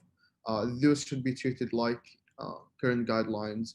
But like partying specifically is just basically ignorant and like many other things. Nothing is good. So yeah. Uh, Um, yeah, I was just gonna quickly say also um, that I think there does need to be like some form of accountability because people are actively doing these things, and like because there isn't like a way or any system to like without like calling the police, because that's not anything that I would ever want to do, and it's not something I will do in the first place. But it's like also we're putting like having holding these parties, like going to them and actively participating and being a part of the community puts so many lives at risk. And that is a huge issue, and it is something that's like shouldn't be taken like willy-nilly, in my opinion. And I think that the importance of like um, making sure that folks are paying back the community in some way, whether it's like having to attend some sort of like informational type thing, and if they don't like do that, then it's like a hold, or like it's just like things that are like not necessarily like carceral, but it's just tedious. And like if you don't want to have to do this tedious thing, then don't go to parties because like, oh, if you don't finish your tedious thing that you have to do, your account has a hold on it, or like something of the sort, especially if they are seniors and like graduating, like they can't graduate if their account's on a hold, right? So it's like, and the more that they do such a thing, it's like the more you're going to have to do, especially if you get caught. So it's like essentially disincentivizing in some way. And like there just has to be something to be like, oh, they have to, that'll at least make people like double like rethink their decision, because it's like, oh, if this, then this will happen. And it's like, sure, you're not getting kicked out, but like it is like being noted. And especially like if you there people are doing it over and over again, like they're like at that point it's just kind of like you're breaking not only like guidelines of the public health but also UCLA, um, and just in general putting people's lives at risk. And it is really ignorant. And that's honestly like the best thing that I can think of that's like also like decarceral and transformative justice in like that realm, because if people genuinely care, like they're just going to do what they need to do to fix like whatever tedious thing it is, and then hopefully not do it again. So that's just all I wanted to say. Awesome. Thank you, Promise. And thank you, everyone. I really take all of your points seriously. And we'll be thinking about this as I like go about my days and advocating and whatnot. I'm so sorry for taking so long. I really didn't mean to, but I really value your all's opinion on this stuff. So thanks again. I'll pass it off to IVP. Hi everyone, mine will be substantially shorter. We are working on updating the student worker resource guide, finishing it and releasing it ASAP with Justin, Gen Rep 2, OP, and FSC's office. We are also, as aforementioned many times, having a Campus Safety Alliance meeting this Thursday at 4 p.m. Again, I really encourage folks to come because there hasn't been much public information about the Public Safety Ambassadors proposed program. And I'm interested in having as many perspectives and voices at the table as possible. So please come, encourage folks to come. And yeah, I will just end it there because the rest are just ongoing.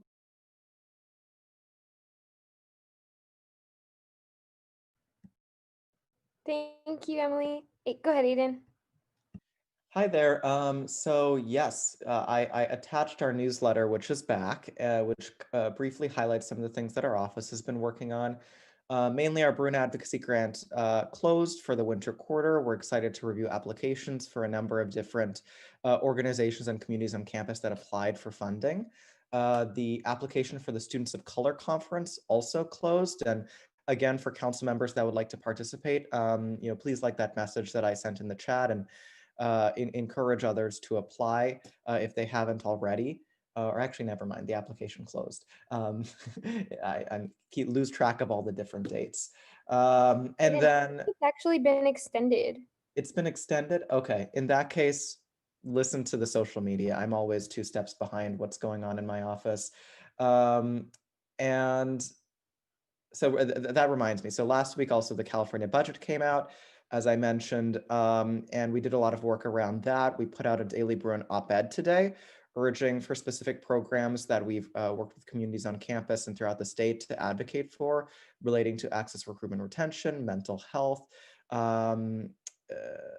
aid for undocumented students and summer aid, and other funding as well. And then finally, because of affordability issues related to the California budget and the UC budget, I took a number of kind of last minute meetings last week with President Drake, Chair Perez, the Lieutenant Governor, and then the California State leadership relating to affordability issues that are ongoing. And we're looking forward to fostering greater support for students in the budget process ahead. So with that, that's the end of my updates. Thank you, Aiden. Okay. Academic Affairs Commission. Awesome. Yeah. So not too much for me, just met with Dean Rush today with Naomi and last week, and then the CPO meeting. So I won't go into that. In terms of Academic Senate, just continue to advocate and went to the Teaching and Learning Task Force Committee last week and kind of gave my opinion, I guess, in terms of like how we should be looking forward in terms of like students going back to classes in the fall and how that will look. And Sachi Quinn went, so she provided great insight in terms of like the same things that you said, and during that before we make any of those plans, how will this look for like immunocompromised students that can't really go back to campus and whatnot.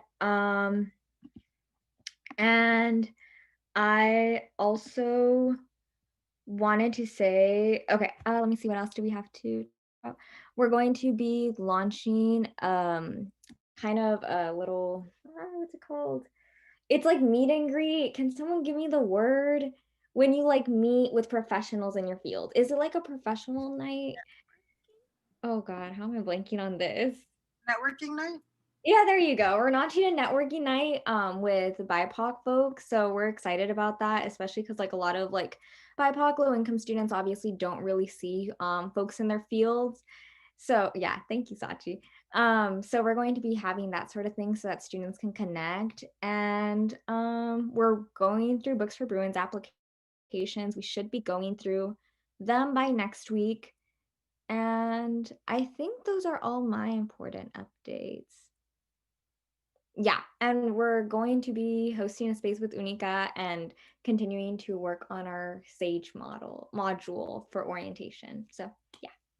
Hey, did you want to quickly talk about the meeting with Shane too? Oh yeah. I could go into that. So basically you were there too, Naomi, right? So just like correct me if I like misspeak at all.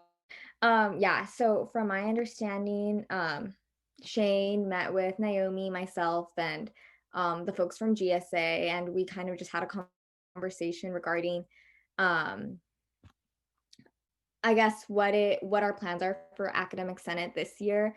And I know that we mentioned in terms of like where we want academic senate to do more and where we would like them to step in moving forward. And I know like we mentioned the importance of there being more academic accommodation, how academic senate can support us more, and we're going to be drafting a letter hopefully to send their way.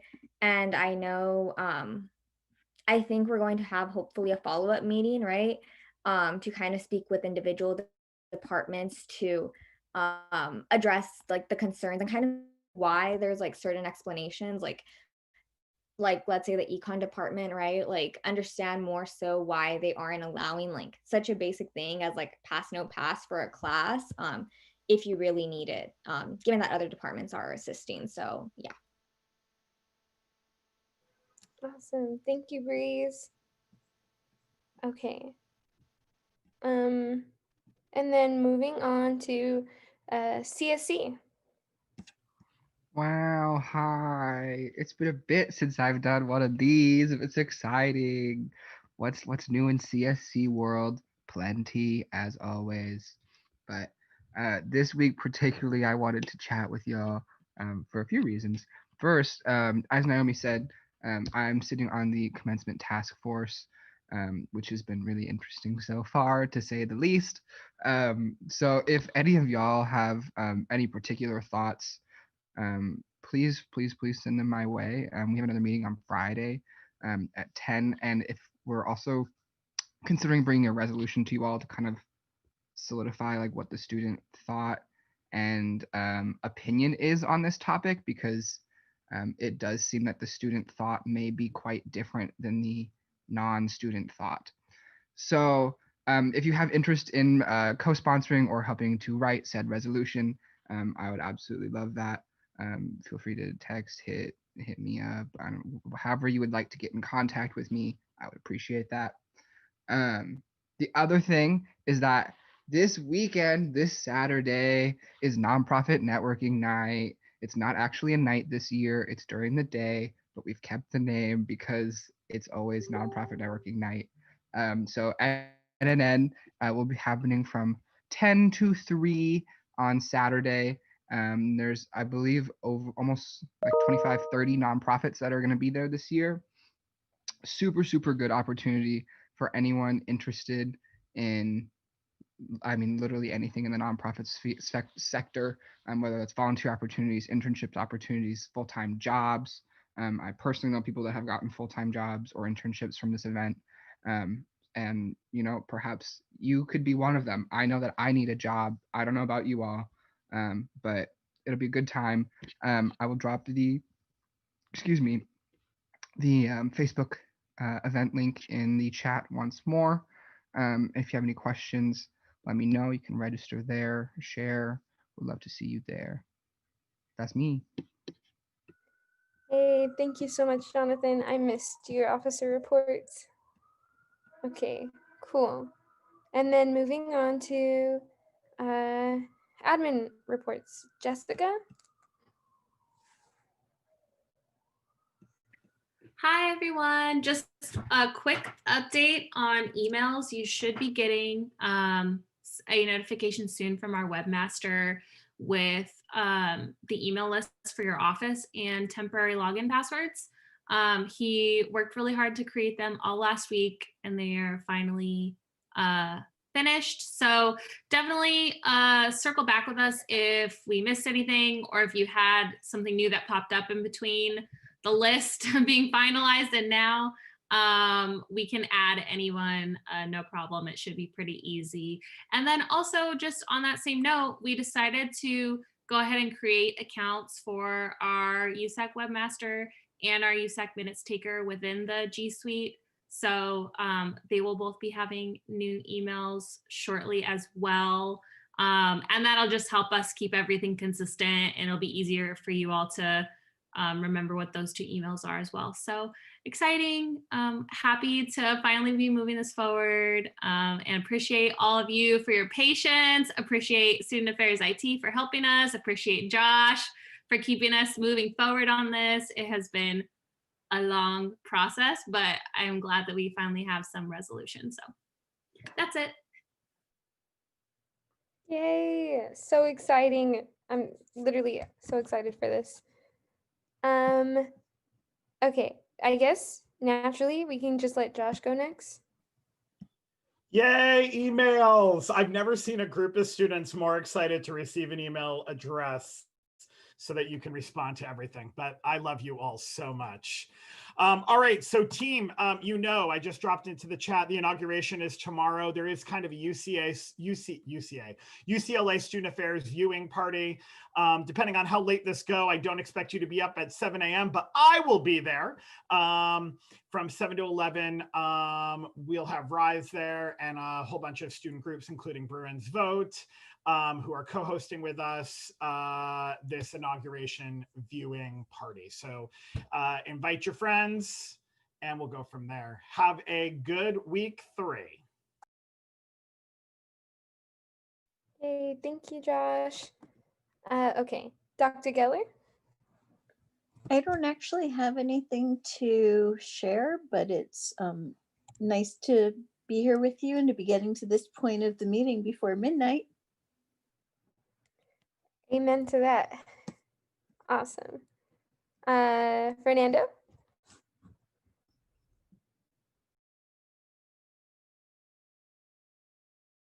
Thank you, Fernando. Patty?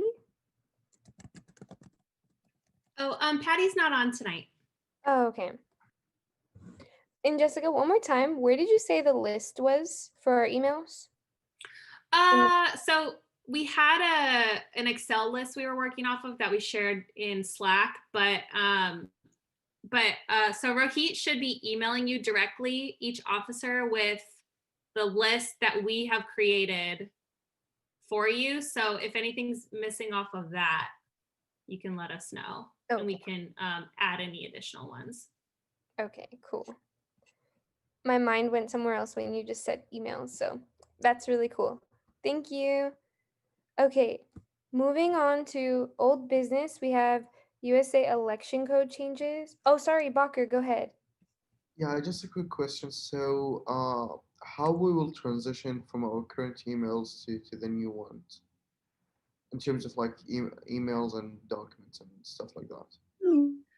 Oh, yes, great question. And thank you for asking that. So Rohit has been working on transitioning the USAC webmaster email as a test or sample to figure out if there is a simple way to transfer documents over, and also forward your email account. So he's going to be coming up with like a step-by-step process of what that would look like. And then we will share that with you all as soon as we know, and we'll help provide support in doing that work. It seems like there's no way to like data dump everything. So I think each individual user will need to transfer their stuff over, but it should be fairly easy to set up email forwarding, which we can help you with, so that, if students still have your old email address they're in communication with, it'll go to your new inbox. And then we'll try to help you, migrate all of your documents and things over so that you still have them in your Google Drive. But if you're transferring stuff over from an existing Gmail, it shouldn't be too bad. I don't think anybody really uses their Outlook account, but if you are using your Outlook account and it's more of a question of that stuff, let's connect offline and we'll figure out how to help you with that. Thank you, Jessica. Barker, are we good? Okay, cool. Moving on to election board changes. Alfred, take it away. Yes, I am here again, everyone. So today I will be presenting just like the final slate of changes. That includes like some fixes from the changes that I made last week, just after recommendations from Dr. Geller, and and I have like 2 substantive changes that I want to pass with council. So with that, it's final eco changes. I still have to come to present the calendar and a bunch of other stuff, so you will not be missing me, Bakor. But okay, I'll go ahead and share my screen.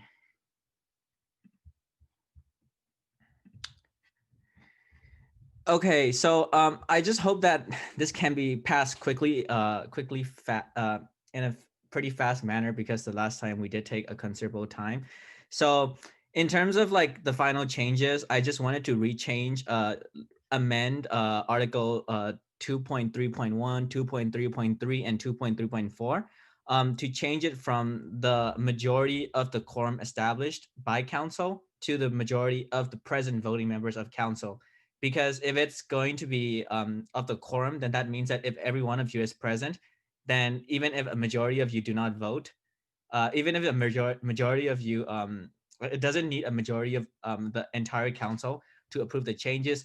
So I just want to change that language back to reflect the majority of the present voting members rather than the majority of the quorum decided by council. For that, could we how do we want to do this? Do we want to pass these changes first, and then like go on to the substantive changes, or do we want to do everything at once like we did last time? I would say because you sent them out, let's do everything at once. And if folks have like still outstanding questions, then they can ask them. Okay. But you should just keep going. Okay, I'll just keep going. And then I think like this again, like I am just adding on language to make it more understandable, and also just to add the last part that talks about like applicable laws and university policies. So I want to make sure that like that's also included in the language.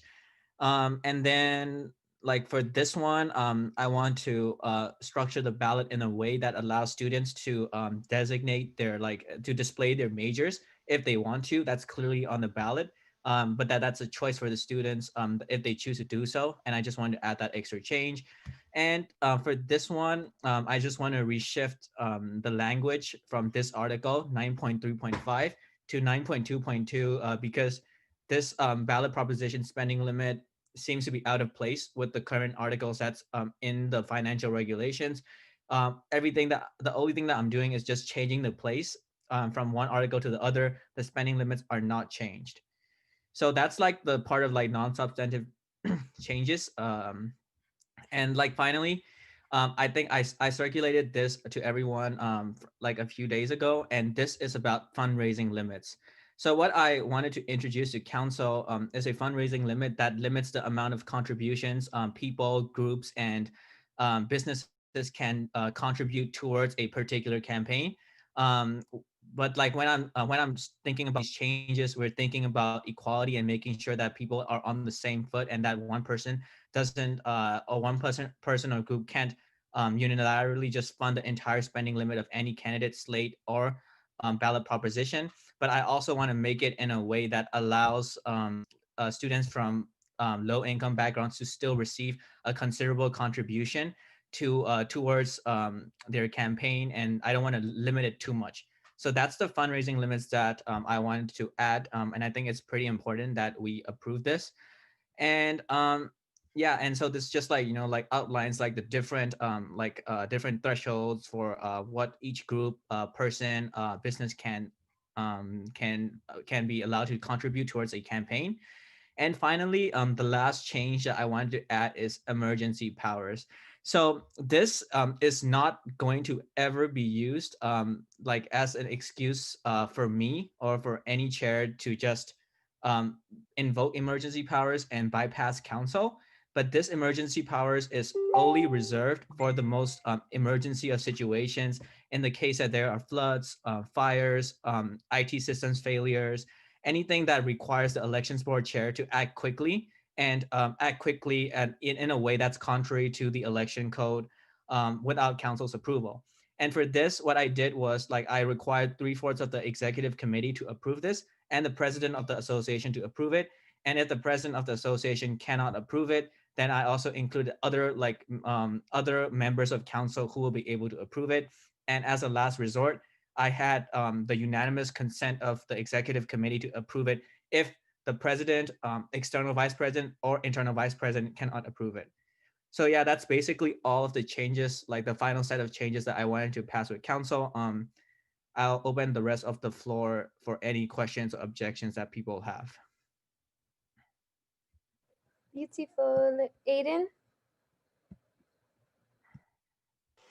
Yeah, I wanted to say thank you to Alfred for bringing forth these changes, especially the one on fundraising limits. This is something that Alfred and I worked on together, and I've been caring about for a long time. And the reason being is I remember when I first learned about USAC elections my first year, and really just saw the kind of out of control spending in that election, right? This was before a lot of other finance expenditure caps were placed. So campaigns were spending $600-700 for a single campaign, which is just obscene for a student government election. But more than that, what I noticed was that for the campaigns that were spending the most, it was typically campaigns that were either fully self-funded, or you could look at the receipts and it was the parents funding it, right? For students with means, it's themselves or their parents funding their campaigns from disposable income. Whereas for marginalized students, it's a very different picture, right? So when you remember from when I spoke at the election board finance vice chair confirmation hearing, I mentioned that we should really be working on fundraising limits, because what we've seen is we've lowered the expenditure caps, but you still have campaigns that are running at the high end of expenditures that are completely self-funded or parent-funded. So this would do a lot of good in changing that. It would make it so that candidates actually have to work for their fundraising if they don't want to, if they can't fully self-fund or have their parents fund it. It would kind of make it more equitable across campaigns. And then one thing that I would also encourage, Alfred and I spoke about, is we can't place a direct limit on self-funding, because unfortunately in this country, the Supreme Court has dictated that money is a form of free speech. But what we can do is create a norm where we aren't having candidates self-fund their entire candidacies, which I think is a problem. It would allow for greater community support. It would really be a part of the democratic process.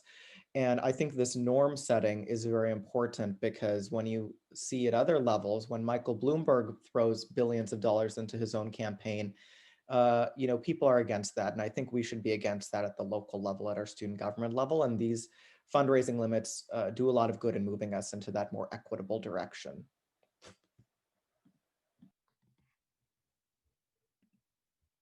Yes. Sorry, I always struggle to unmute. Thank you, Aiden. We have Zuleika.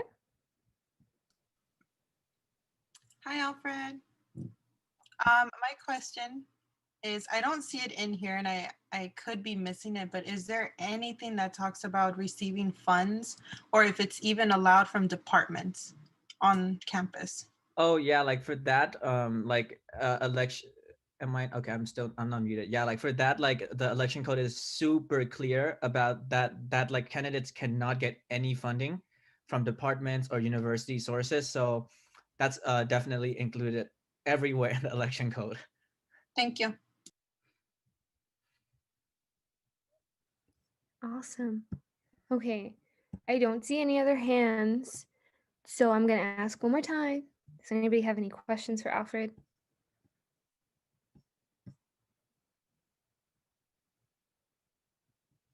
Okay.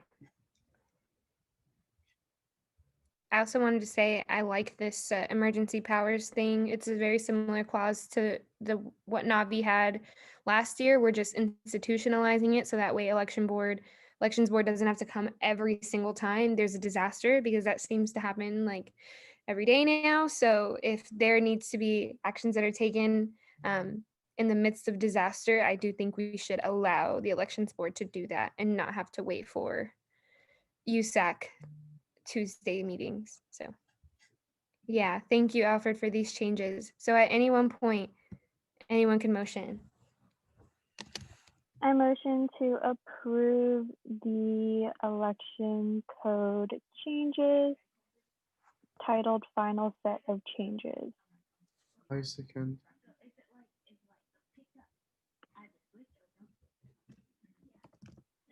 Oh, sorry. Okay. Emily motion, Bacher second. IVP? Yes. EVP? Yes. Gen Rep 2? Yes. Gen Rep 3? Yes. Gen Rep AAC? Yes. CEC? Yes. CAC? Yes. CSC? Yes. FAC?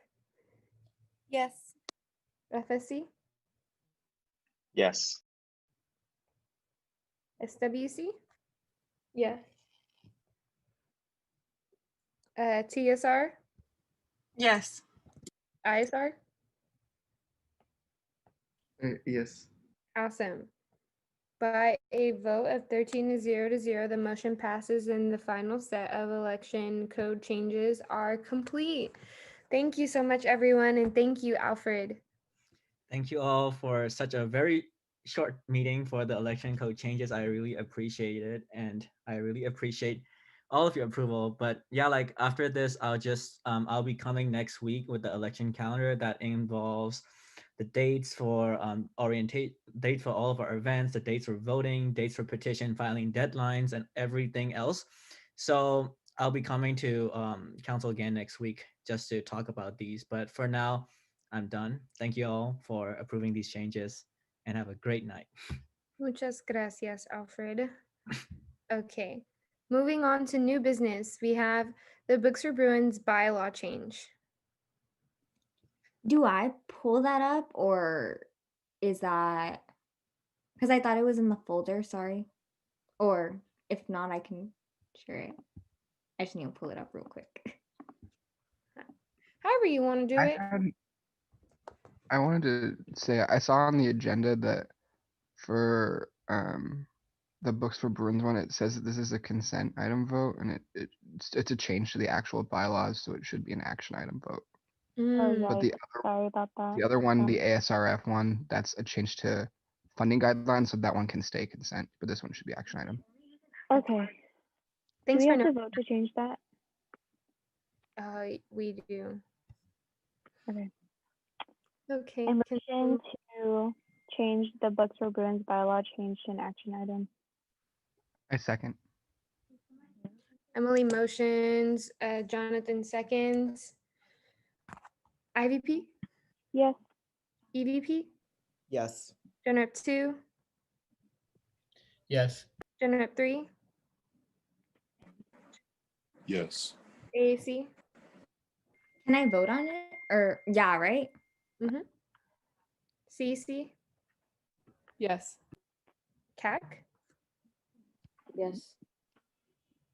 CSC, Yes. FAC, Yes. FSC, Yes. SWC, Yes. TSR, Yes. ISR. Yes. Okay, by a vote of 13-0, the motion passes and the agenda is amended. Awesome. Okay, so Breeze, will you take it away? Yeah, of course. Wait, do I share the screen, Emily? I just don't know if I should. Yeah, do it. Go for it.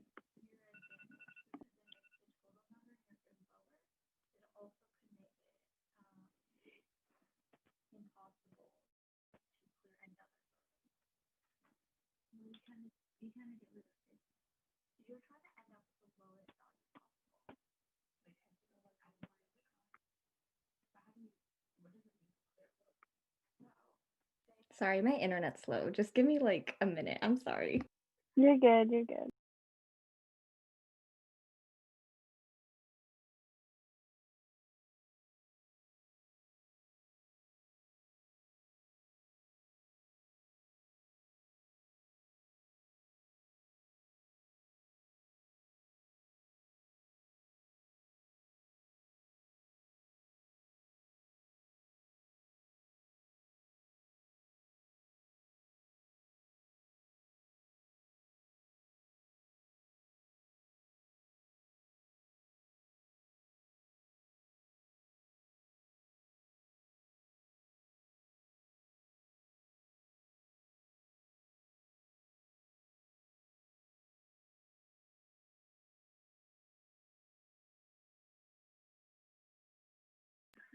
Please, actually, let me just, I can just share screen. It's okay. Thank you. Sorry. Yeah, let me pull them up. Give me 1 second.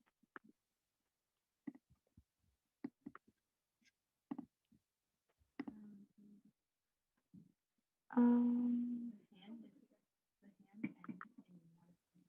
Emily, do you mind taking over for a little bit? yes, ma'am.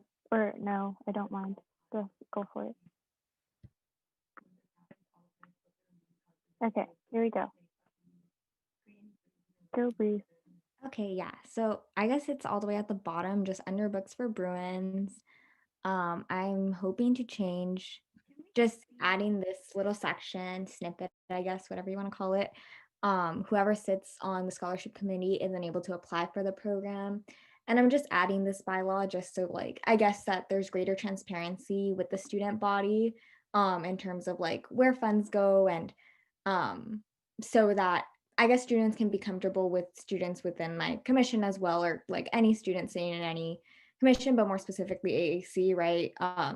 They can be comfortable with, I guess, students receiving those funds without worrying that students might, have intel as to what is being looked for in terms of like looking through scholarships, since they themselves are like reading through applications. So that's just what I'm hoping to add for this quarter, and I guess make it a bylaw change with AAC. I think there is, Emily. I put it in as a PDF. Do you want me to put another one? Yeah, because we need to record the CRC vote, and I have to fill out the stuff on the bottom. Okay, sounds good. Oh, thank you, Jonathan. Would you be able to drop the one that you edited into the drive, Jonathan? Thank you. Wait, I just had to say one thing. I know I'm gonna leave after this because my food's coming, but I wanted to say I'm not opposed to the bylaw change, but I'm also thinking of like the implications of this. And I think about how last year when my folks who on my commission who served, a lot of the people in my commission were low income students, and I don't know how I feel about barring them from taking part in those services because they are students who are administering them, even if they're not literally like even if they're not the ones reading over their applications. I don't know. I'm just saying we should be cautious of if this is the path that we want to go down, because it does set a precedent in AAC, which I do think that AAC in particular has always been very open to low income students fighting for social justice, equity, and whatnot. So just wanted to note that. Yeah, I think this came after my conversation like with Dr. Geller and in terms of like what we should do, because I agree, Naomi. I personally was not really pleased. Um and I know like it's always been like, our retention first chairs are the ones that read through Books for Bruins applications. And obviously like the students that sit on my retention first committee are low income, are BIPOC students. So I don't really know. I think like this was a conversation I had with them last quarter in terms of like what like steps we could take, but I don't know if like they are the appropriate steps. I myself was a little bit uncomfortable with doing this change, and that kind of reduced like I guess a lot of like we had like beforehand a committee of 8 students that can read, and now it's only 4 of us, like myself included. So it kind of makes it difficult because, obviously I want like as many students as possible to participate. And the 3 that didn't end up participating were kind of like, oh, I won't do it so that I can read. So yeah, those are my thoughts on it. Yeah, and I just don't know how I feel about that. Your committee is now cut down because students want access to the resources. Like, I just think that's a little counterintuitive, but that was just a comment that I made. Naomi, I could jump in as well. And Breeze, thank you for bringing it up, and I actually love the fact that you guys are advocating for all students to have access to it. I think it's just AAC. It's difficult when it shows conflict of interest when any student is applying to something that they're reviewing, even if they don't review their own application. It just shows bias, right? And it puts you or your organization in a potentially difficult situation to defend that. One suggestion I would pose is either getting other folks from other committees to review this, and that could be anyone in USAC. You can also work with administrators or faculty to also read and do the curriculum or set the after you set the criteria. So it's just avoiding the conflict of interest.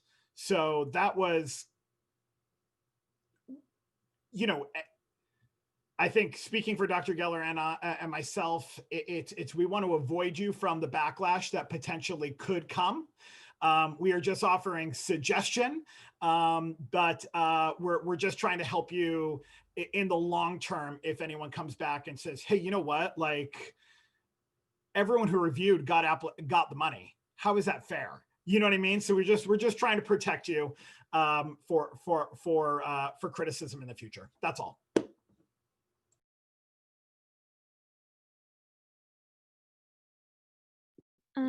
I see Justin and then Zulega, and then I also have something to say. Yeah. I mean, I kind of want to comment on, I mean, I understand, Breeze, you're doing this for a reason because there was a bit of backlash. I don't know. I do like Josh's suggestion of like potentially collaborating. I guess I don't know, maybe that isn't feasible in a long-term solution, but collaborating with other USAC offices and kind of pooling our resources, because this is Books for Bruins is such a long-standing resource that, I mean, AAC specifically administers it, but it is like even one of the few resources that USAC as a whole like regularly kind of does. So I don't know. I'm wondering about the feasibility of that. Or like, I mean, I imagine you do this already, but like these are name omitted, like Yeah, it's a double blind process. I mean, okay. I mean, I might get flack for this saying this, but I mean, in my opinion, I don't really see if it's already double blind. Like, I understand you got backlash already. I'm kind of frustrated that because I didn't feel like the backlash actually was a correct like assessment of actually how the process works. I mean, that's just me. Like, I don't like I would also have a problem with the conflict of interest, but specifically for the double blind like process, I don't see the conflict of interest being super super I don't know, valid as a critique. Like, I don't know. That's me. Thank you, Justin. Zuleika? Yeah, I agree with what everybody is saying. And again, I understand that that you're doing this due to backlash, but I think that this sets a dangerous precedent, as what Naomi said. And truthfully, the backlash that you received even deterred me from applying, and I don't think that's fair, because a lot of even though we are involved in USAC doesn't mean that we're not struggling like any other student on here, right? And yeah, you see, there's other people who feel the same way, and I don't think that's fair. We spend money for books like other students, and I think that if we really want this to be equitable, it should be open to all students. And I think it's unfair that we are excluding students from this opportunity. There are some suggestions, and I think Joshua gave some really good ones. I think that yes, it's a double blind process, but I think that even with that, we still got some backlash. So maybe perhaps, I know that in other committees that I've been in, they've done some alum have done some of the reviewing of the applications, maybe some faculty. I think it would be really good if faculty saw this, because if they saw what students are struggling with, maybe they'll be like, maybe we shouldn't have them buy all these books or something. It'll probably open their eyes to how much students are actually spending on books, and maybe go to an open source, right, type of format. But yeah, I think that this is completely unfair, and I really don't care what anybody thinks about this, because there are everybody's struggling right now, and to take away a resource is unfair to the student body.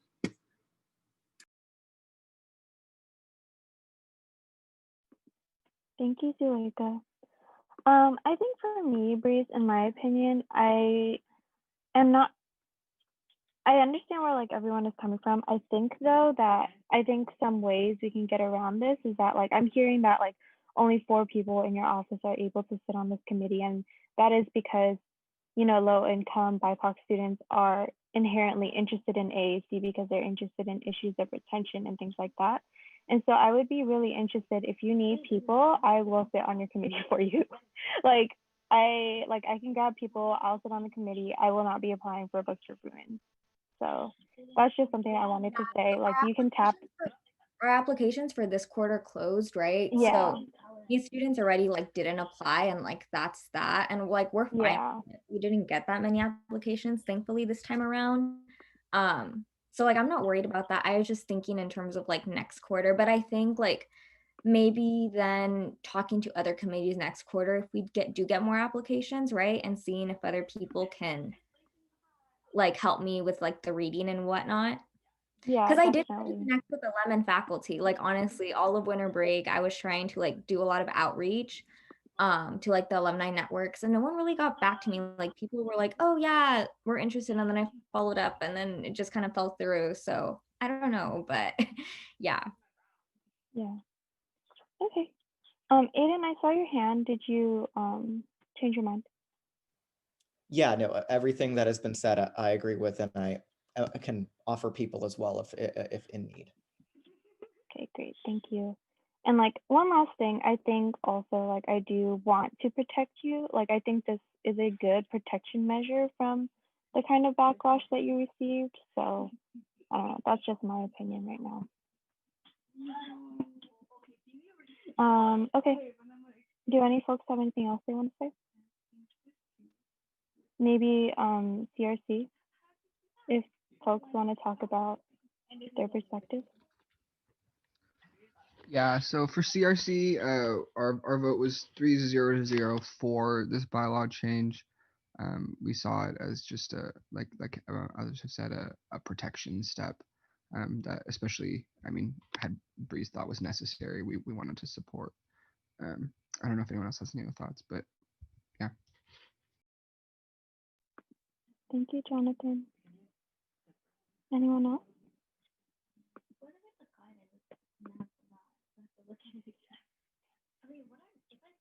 If not, can I get a motion? I just want to quickly say, I just still don't think that this Hi, motion. Naomi. Yeah, I'm so sorry. I just really wanted to say, like, I really don't think that this bylaw change is necessary, but I respect council's way and however they want to vote.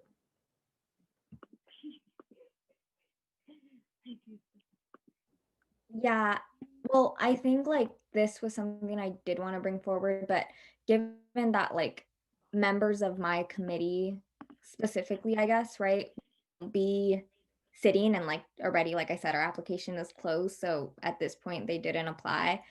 Um, and like I am one of those 4 people that will be reading because I also did not apply. Um, I think like maybe this quarter I can hold off then. And then just moving forward, I guess maybe next quarter looking into other committees if they want to read as well, so that I don't have to bar everyone from my committee from reading. But I don't know what everyone else's thoughts are because yeah.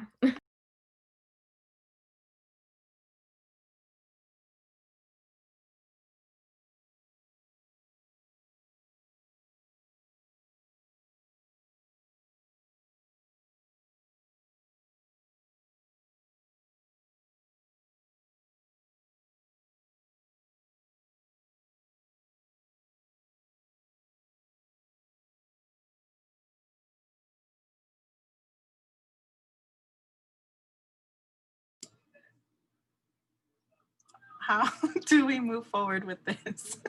Breeze, do you want to retract this item for now? Table it? Or do Yeah. you want to go forward? Okay, I think I can table it until next week. I think I have to think about it. Okay. If that's Let's go ahead and table it. And we can move on to the next agenda item.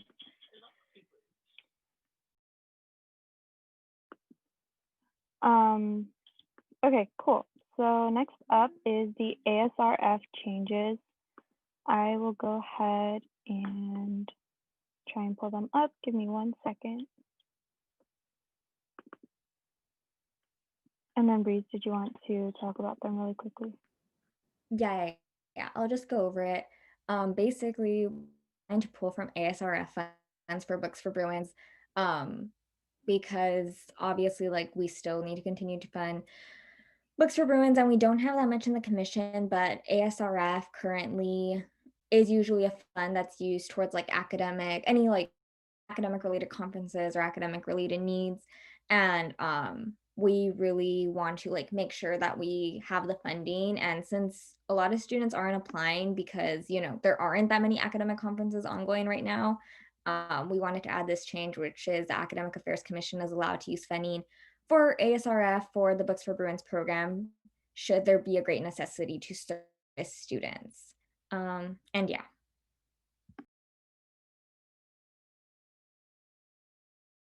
Cool. Is there any opposition? Oh, Aiden. Oh, not opposition, just a clarifying question. And this could be me being stupid, but the text that says, the fund can be used to fund the creation of academic support resources, and then the text that says, in the case of a global pandemic, funds can be allocated towards initiatives that support student access to education. Do these, statutes not already allow you to do this, or is this Yeah. just clarifying? Yeah, I thought that they did too, but when I like spoke further with Dr. Geller and like with Vong, they both told me that like specify it, if that makes sense. Which is why I did so now. Okay, that makes sense then. Fully happy to support. Thank you.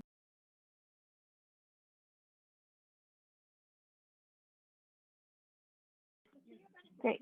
So if there's seeing no opposition, then the ASRF. So sorry. Changes are successfully passed. Cool. Thank you, Breeze. Moving on, we can go ahead and tackle the USAC 2021 Pandemic Relief Fund. Noe, do you have the ability to share screen yourself? Oh, Emily, Awesome. I also wanted Oh. to say, I think we should time this to keep it to 5 minutes, and then questions should be kept to 10 minutes too. Yes, I was planning on doing so. Sounds good. Wait, could you repeat how long for the presentation and questions? 5 minutes for the presentation, 10 minutes for questions.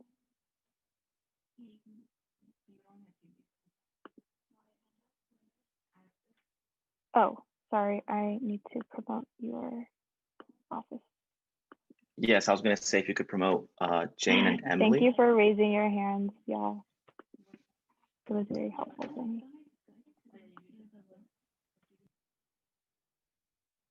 Okay, are they in? They should be. Okay, awesome. So we'll get started with the proposal that I'm proposing, the USAC 2021 Pandemic Relief Fund. I'll be presenting this with my two directors for my task force committee, Jane and Emily. If you want to introduce yourselves and a little bit of background with the relief fund that you had last year. Hi guys, my name is Jane, pronouns she, her, hers, and I was one of the readers for the COVID-19 Relief Fund last year. So I was kind of just experienced in reading the applications and allocating the funds. Hi, I'm Emily. I was also a reader for the COVID-19 task, for the COVID-19 Relief Fund last year for all 3 rounds. So both Jane and I have experience with this. Thank you. So our total ask for the relief fund is going to be $125,000. This is really, again, going to be going towards students that are in need of direct relief payments that can be used for really whatever the student decides is in their best interest at the time. So whether that's educational expenses, rent, food, or other basic needs.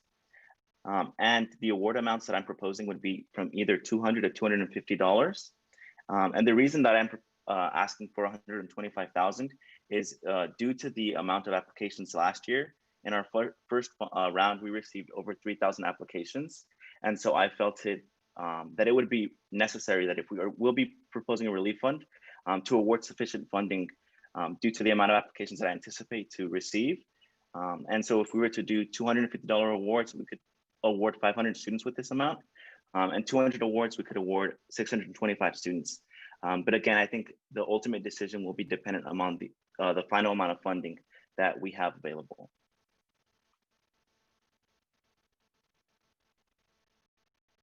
So our qualifications. So last year with the USAC COVID-19 Relief Fund, we were able to send out $280,000 in awards to about 1,100 students. We were able to organize a diverse group of readers and quickly and efficiently do 2 rounds of awards. So 2 rounds of applications and subsequently the 2 rounds of awards. We also handled the requisition forms. So for the SAG requisition forms split up among our team, collecting, processing those, sorting out any potential errors in terms of email addresses and home addresses.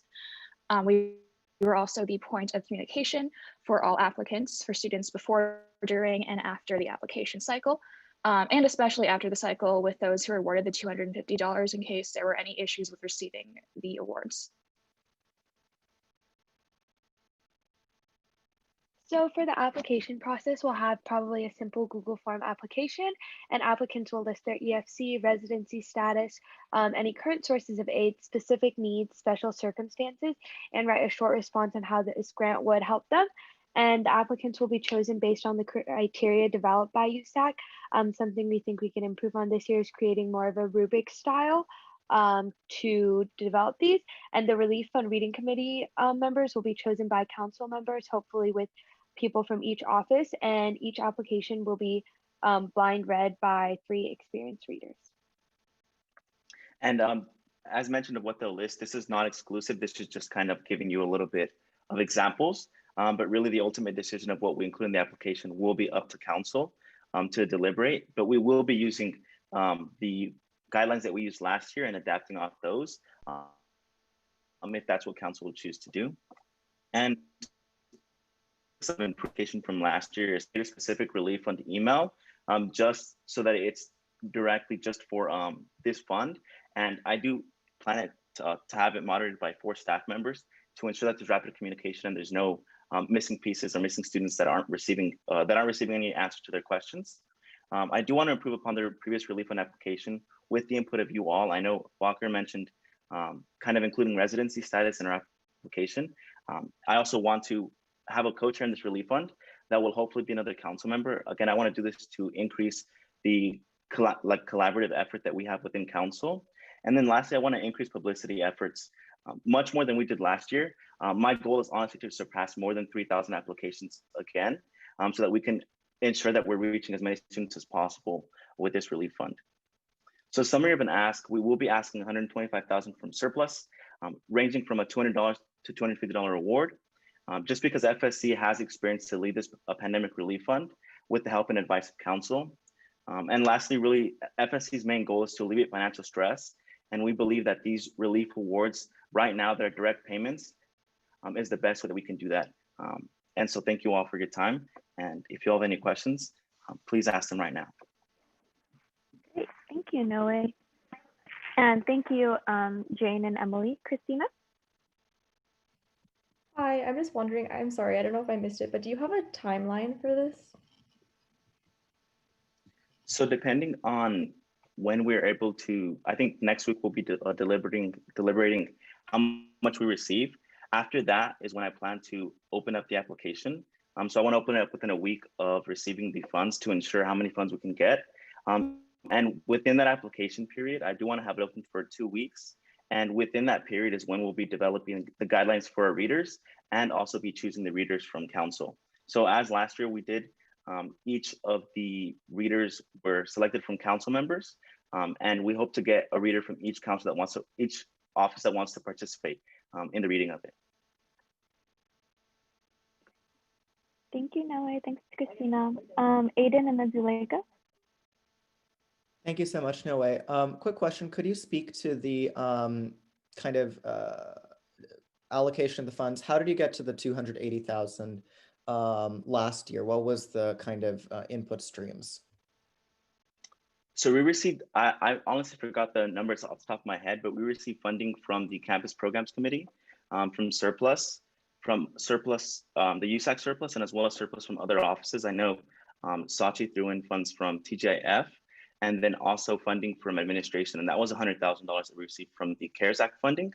And so I do plan on applying also for funding from CPC if we do it similar to last year, and also depending on the amount of CARES funding that we received, I also plan, or not CARES funding, but the new funding from this past bill that you mentioned. I do also want to ask administration for additional funding to be able to get to an amount close to $280,000. Okay, perfect. That was my second question. Cool. Sachi?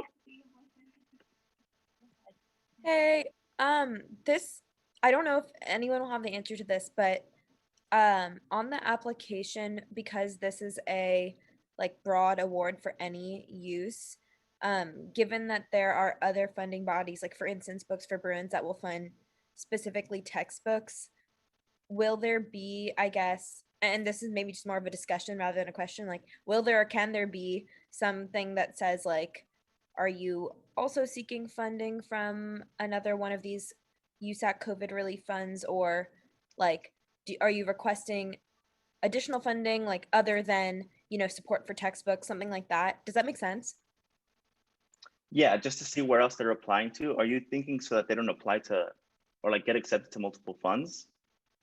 No, like I think it's fine. Like they should apply to as many funds as necessary and apply for as much as they possibly can. But I think, for instance, if there's a student that applies to your fund and says, "I only need money for textbooks," and then we don't know if they also applied for Books for Bruins. Like I feel like that would be useful information. I mean, I know that that's kind of a niche case, but I feel like it's kind of common.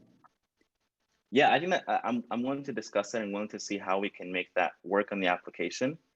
I think that's definitely something that we didn't have last year, and I'd be willing to implement this year if it could help us really target the needs of the students that will be applying to this fund. Last year it was just a general fund, and there was really no direction on how the student should use it. It was just for basic needs. And so, yeah, Breeze, you and I can touch base on it and see how we can work that in on the application, as well as other funds that I know SWC had their basic needs fund last year. So we can maybe, I think, do a better job at collaborating within our offices to see how we can best direct students on what funds to access. Because that's a problem that we had last year, but by the time we had run the relief fund, it was really too late to discuss with Christina or with the previous SWC or AAC. So yeah, I'm willing to discuss it and see how we can like work down the application. Awesome. Thank you, Nelly. Sachi, is that an old hand or do you have another question? That's an old hand. Okay, awesome. Anything else? Folks?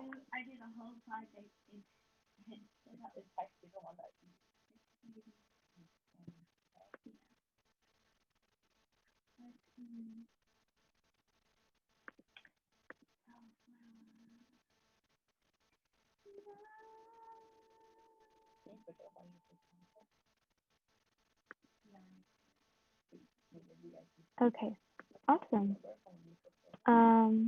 Yes, I also agree with the chat. No, if that's it, then thank you so much for presenting.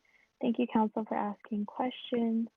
We can go ahead and move on to the next agenda item, which is the Books for Bruins surplus proposal. So, Breeze, you can go ahead. Wait. Oh, it says I can't. This one's done.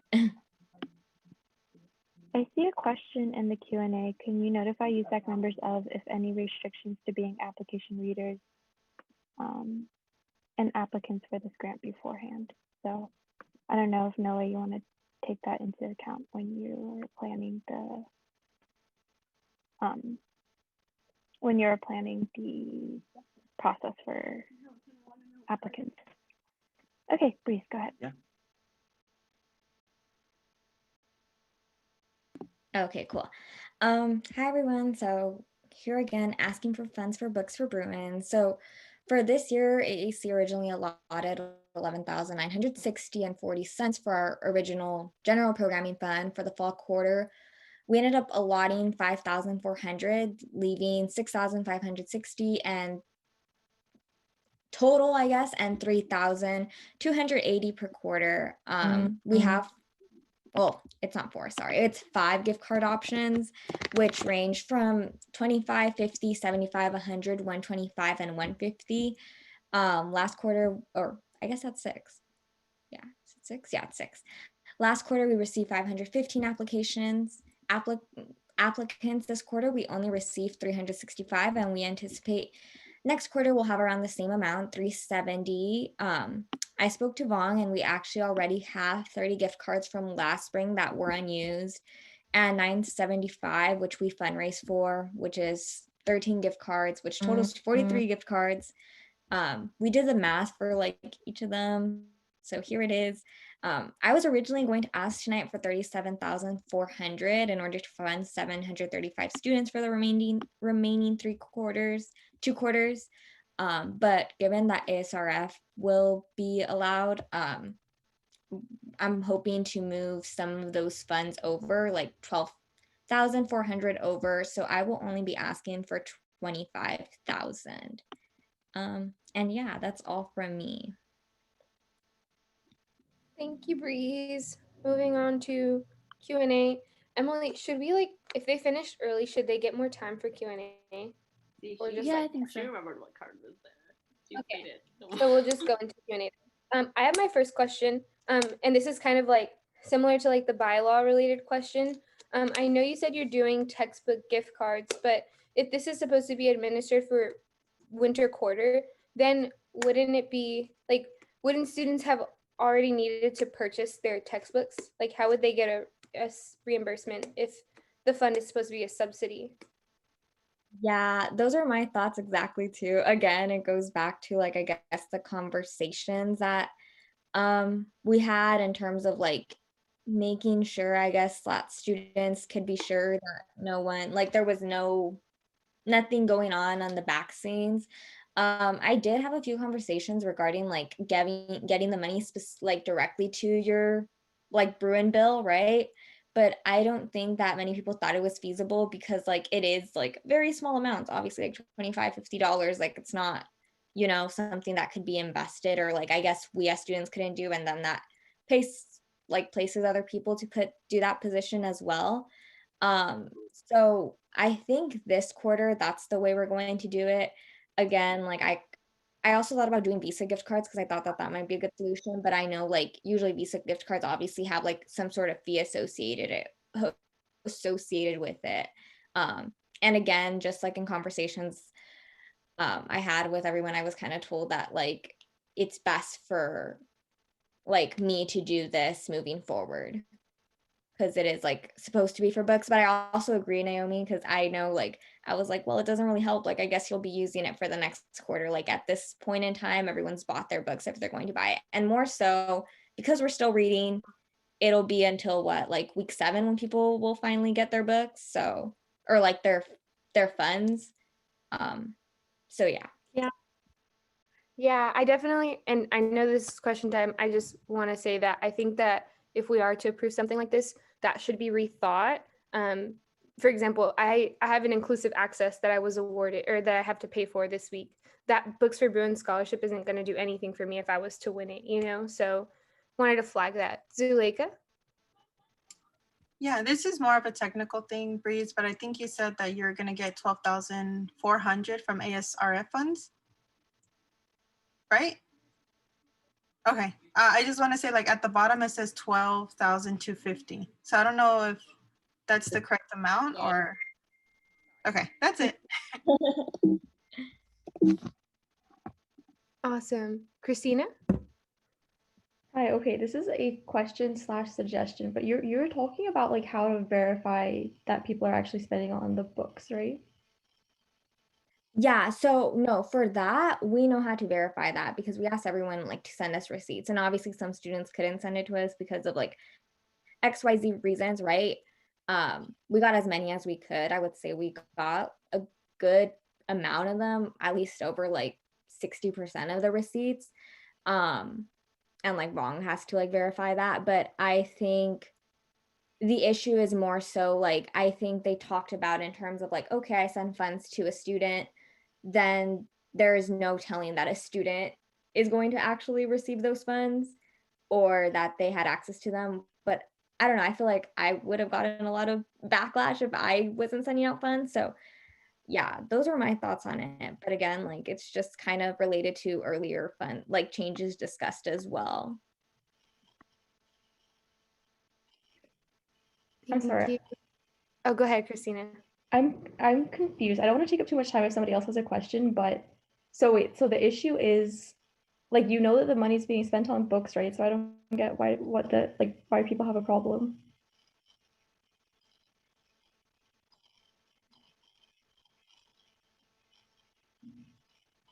I think that's kind of like if I can answer for you, Breeze, I think that's kind of like why some of us are so confused because it seems like there's like these measures that are being put in place in response to like concerns that have been brought up, but a lot of them were unwarranted and there's changes that have already been made. And I do think that this is another one of those unwarranted changes that actually like creates more of a barrier than it does helping students. So yeah, I know. Like I noticed that there was a big decline actually in like the amount we got 515. And this time we had our application open even longer. And I advertised from here to beyond as like I guess before there wasn't as much advertising, but I got almost like I don't know 3/5 of the applications I got last time. So I think like that definitely has to show. I know like when I had office hours as well, a few students dropped in and asked me like, hey, I was hoping that there was Venmo this time. And yeah, it's just what I had to deal with. I don't know if my suggestion will actually help with this then, but what I was gonna say is that for the basic needs, we were thinking oh, like no one's called us out yet, but we have like the same situation. So what we decided to do this time was to Venmo people in advance and then require them to send like proof of their purchases, which we kind of didn't want to do. And then just like write in the email that if you don't send your proof of purchase, then you won't be eligible for like future awards, so that it's like we're keeping people accountable, but also not making them front the money for things that they can't necessarily front the money for. So do you think and I'm like, I guess now I'm addressing all of council. I also feel like it's unfair for the students that I guess didn't apply on time. So I don't know what steps to take. I guess like for this quarter, this is okay, but what should I do? Like, I don't know. Like, I guess like I'm asking like, what do you guys think would be like a good measure to take? Because like when the students fill out that application, they were like aware of like that they were going to only be receiving UCLA store gift cards, right? So I'm just unsure if I make this change right now, or do I just plan for next quarter, or do I email the students that already applied and let them know like what I guess Christina said, like either you get the UCLA gift card or you send us your thing and we can send you the money if you send us like proof that you spent on it. So I don't know like what everyone else's thoughts are on it. I personally think it's your call. I would stand by whatever you choose to do. I think opening it up, I mean, if this isn't being approved until next week anyways, I believe, unless we're voting tonight. I don't see an action item though. Yeah, we're not. So if this is being approved next week, I don't see the harm in opening it up, but it might also limit funding. I mean, there might be another round of surplus coming again anyway, so it's up to you really.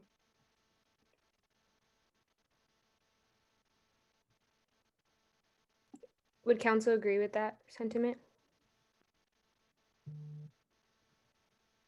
I am a little, oh, sorry. I was gonna say, I also support whatever you just said. I'm sorry, I should have used the raise my hand function. I forgot that I have that now.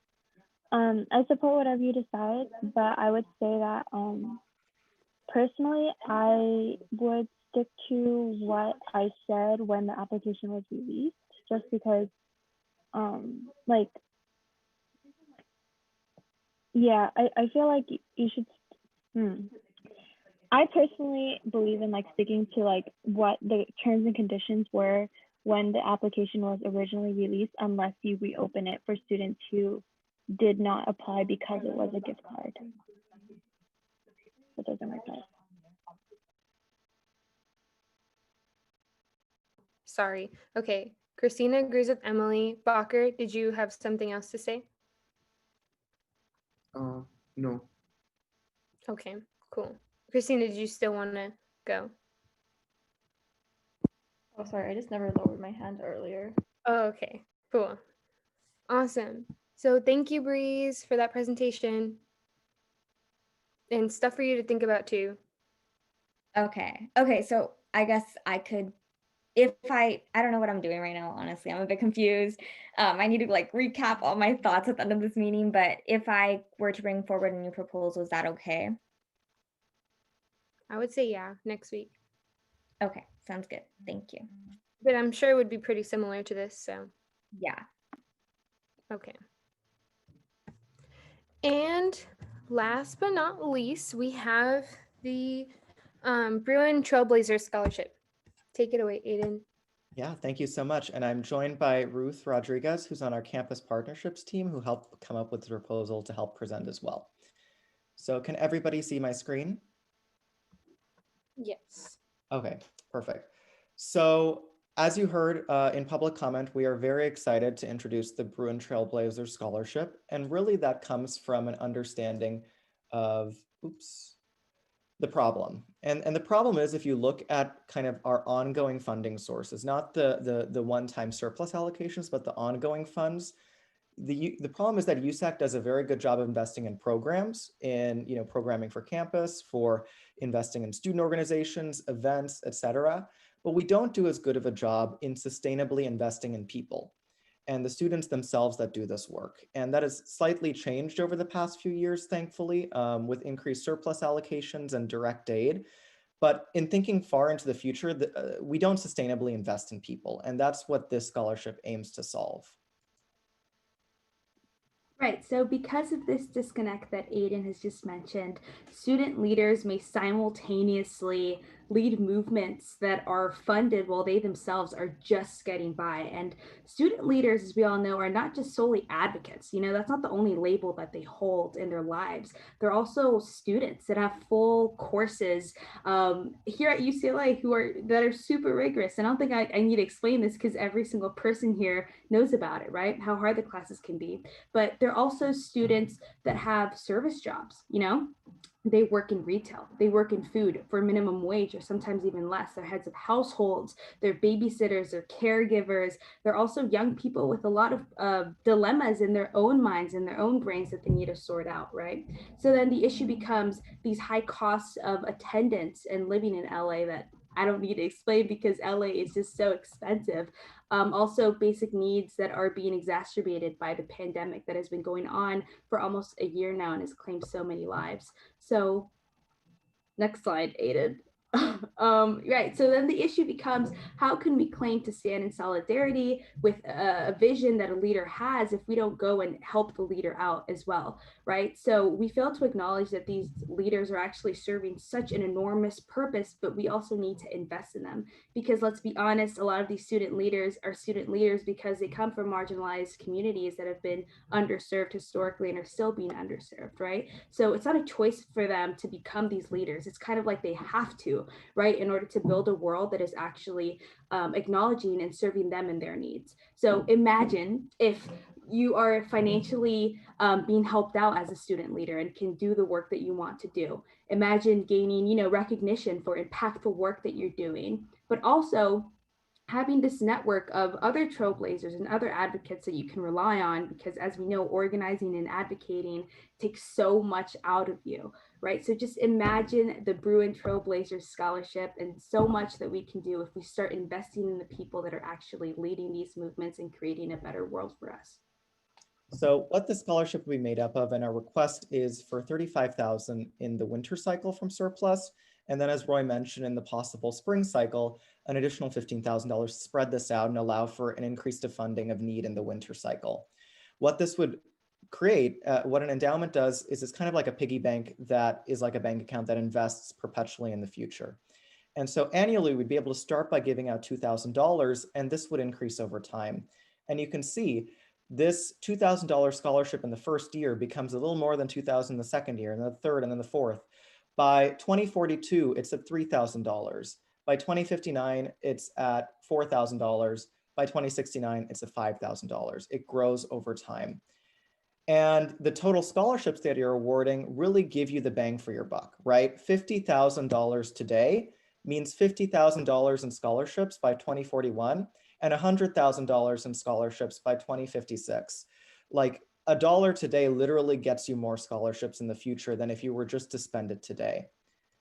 So I close by saying this is important because, you know, we're thinking about all these forms of direct aid, which are very important for the present, but a small investment in the future can also bring a lot more than that. It'll not only sustain immediate needs of students, but it'll guarantee long-term support for students in their communities far into the future. And for me, this is personal because I wouldn't be coming to UCLA without an endowed scholarship that some couple made decades ago that has been growing over time. And I think back of all the students like me that are able to come to UCLA because of those endowed scholarships. We'd be doing the same. 100 years from now, over 100 Bruins would have us to thank. And in that, I close. Thank you. Awesome. Thank you, Aiden. So council, if you have any questions, please put yourself in the queue. I have a question, my first question. You noted that you would be asking for $35K for this round and $15K for the next round. Why that way, especially considering that the surplus in spring might be a lot larger than the one that we're seeing right now? I was under the impression from Roy that the surplus in spring might be smaller, so that's why I originally came up with this split. The goal is to be flexible for meeting direct needs, right? We heard about some really incredible surplus proposals today from Noe, from Breeze. We're going to hear some more in the future that meet direct needs. The goal of this is to kind of flexibly support those and be flexible with them, right? We're not asking for all the money right now because there's a direct need for some of these other proposals, but the goal is by the end of the year, we've raised $50,000 to seed this money for the future. So I really do defer to my colleagues and council members, whatever you think is the best kind of split, whether it's more now and less later or less now and more later. But the goal is to reach 50,000 before the end of our terms as a seed for this funding for the future. Thank you for that. I just wanted to see if you were flexible with like switching it up. Okay, Sachi? Hello. So I don't know the specifics obviously of like how Bruin Advocacy Grant works / can work. But as you all know, like last week in TGIF, we presented new guideline changes, which essentially allows TGIF to support students engaged in sustainability work and activism directly and now. So I was just wondering if, you know, in the same kind of theme of this scholarship idea, if you all had explored that, because I think many of us on council would say that we 100% support the intent of this. But at least like me personally, I think I'd want to know if you all had like exhausted other potential mechanisms to achieve that goal, if that makes sense. Sure. So the goal is for this to really complement the Bruin Advocacy Grant, two parts of an essential whole, because we're getting really strong interest from student organizations in the advocacy grant. We're actually, funding beyond what we had originally anticipated to fund because there's so much need from advocacy organizations in investing in programs and infrastructure and conferences and training for their organizers. So that's the goal of the Bruin Advocacy Grant, to support programs, events, organizations, advocacy. And this would complement that by supporting people directly because we've realized that the need is so great on the organizational side. And the reason why we're bringing this to surplus is, in times when we have a great deal of surplus, it's always a good idea to take a little bit and save it, right? The Bruin Advocacy Grant will likely always be there and there will always be chances to get more funding and match. But for right now, the intent with bringing us this to surplus is to just take a little bit from the whole and save it for the future as a complement to the direct aid we're doing in the immediate term. Can I ask a quick follow-up? Just on that point, I think like I like, and this is where I don't know the exact kind of like charge of the Bruin Advocacy Grant, but like, is there a potential possibility for Bruin Advocacy Grant to support people directly, or does it have to be 100% towards like programs and actions? So I can check on the guidelines that were originally made when we got access to this fund. I believe the charge is directly for kind of organizations and building advocacy and capacity. And then also just the greatest, we're realizing there's such a great need there, right? If we were to split it between organizations and people, that would it would limit both pools of money. And that's why we were hoping to, build a stronger base of perpetual support through this endowment. Yeah, I also wanted to say usually you can't like necessarily fund individual students unless that was expressed in the guidelines or like the referendum that was passed. So I would probably defer to Aiden on whether or not that's even possible.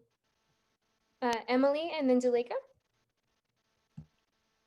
Yeah, I'm going to step away in just a second, but Aiden, I was wondering, I know that this money would have to be invested in order to give us the 7% return. I was wondering if we would have any agency or say over like where it's invested, like who we are investing in and things like that, because I know some folks have some concerns about like the UCLA or UC investing habits.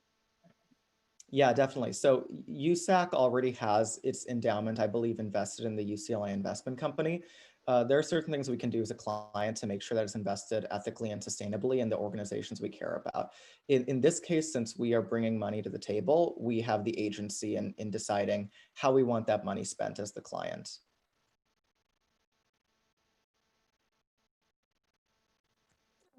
Thank you. Zuleika, and I believe she's our last question. Yeah, I think this is a good idea. I just have a little bit of like concerns. I know that in the presentation, Aiden, you said that one individual would be receiving a $2,000 scholarship, right? But then throughout the years, the scholarship will grow. I'm wondering, as the scholarship grows, would more scholarships be given out to more students, or will just one individual student just get a higher amount of the scholarship? So I think that's open for discussion. And actually, I would want to let council weigh in on this, since this would be a USAC-wide investment. As the money in the scholarship grows, I think we can split it up amongst more people. I think I would agree with that. And then also, since this would be just a seed amount from this surplus year, there's always the potential for USAC to contribute more later on to expand this if this is a strong program that they believe in. And then I think, this presents a good model for attracting other, donations to this in the farther term ahead.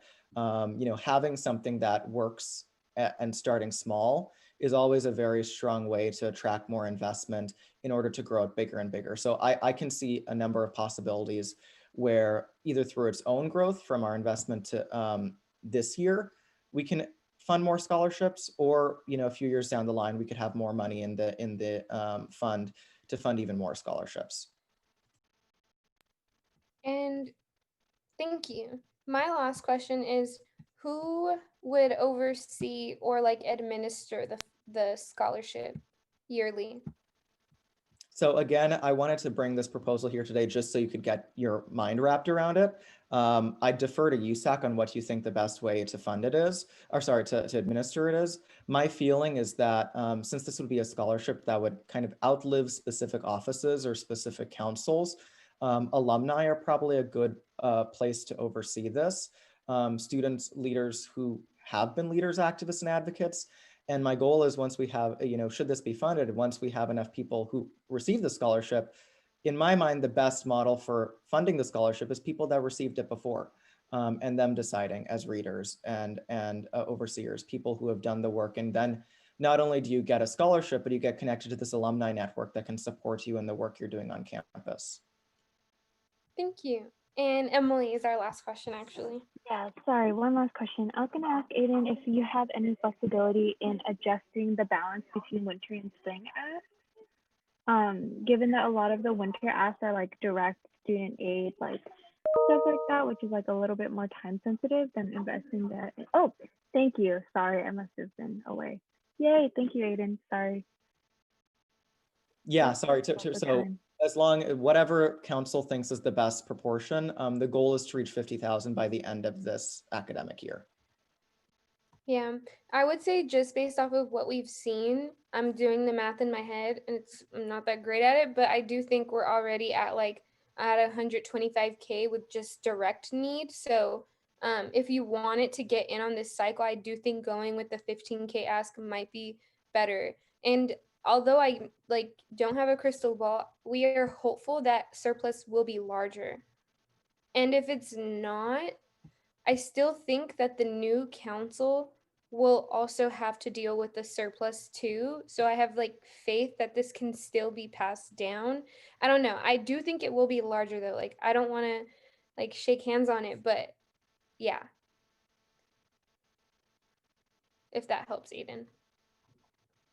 That does. And I saw a thing from Christine in the chat about kind of contingent funding, where if we were to fund a smaller amount this quarter, there would be kind of an agreement to fund more in the next cycle.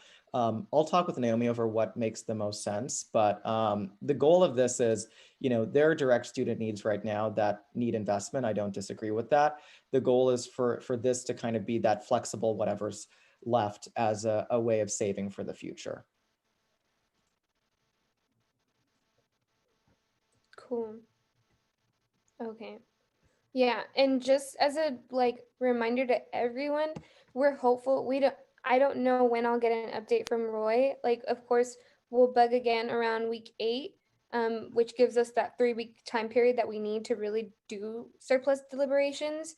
But if nothing in week 8, then we are going to push for at least week 1 spring quarter to have a renewed surplus bucket. If that is everyone okay with that so far? Okay. But Other than that, thank you so much, Aiden, for that presentation, and for the thoughtfulness of it too, and for everyone for all of your presentations. Um, that will conclude our first round of surplus thoughts for tonight, or proposals. Just a reminder, everyone, the way that we did it last quarter, which I strongly recommend we do this quarter too. I will have to remember, probably talk to Jessica about the exact logistics, but everyone in council essentially, I don't know if you all want to do this, actually, never mind, but I'm going to say it anyways. Everyone in council essentially voted on the number that they thought was appropriate to fund the proposals, and then we averaged it out, divided it by however many council members there were, and allocated that way. I will admit the only reason it didn't necessarily work out the best last year was because there was one council member who put zeros for everyone.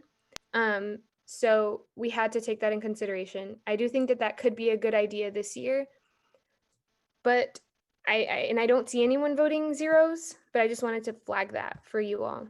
Just something to think about. I'll be putting how we'll deliberate in the chat throughout the week, so that way we all know how we're coming in to next week. Sorry, Naomi. I just wanted to say that I think like after this conversation, hold on, sorry.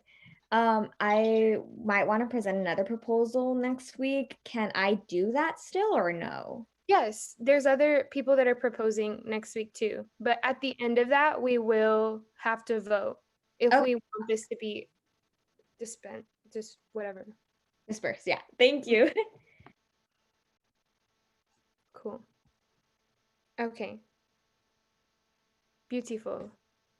Moving on to our last item, y'all, it's 10:10. We're on the last one. Here we go. Okay, we have the COM board letter. So I'm sure you all read the letter that we received from Communications Board. Emily, would you mind displaying it for us? Oh yeah, and I can read it into the minutes too if Can you please? Okay, cool. Let me pull it up.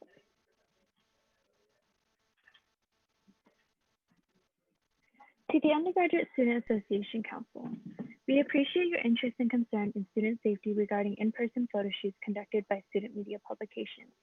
We've attached the guidelines for photo shoots that Blue in Life and all other student media photographers must follow. In addition, our photographers are trained to follow all COVID-19 guidelines set by UCLA, as well as Los Angeles County and City guidelines.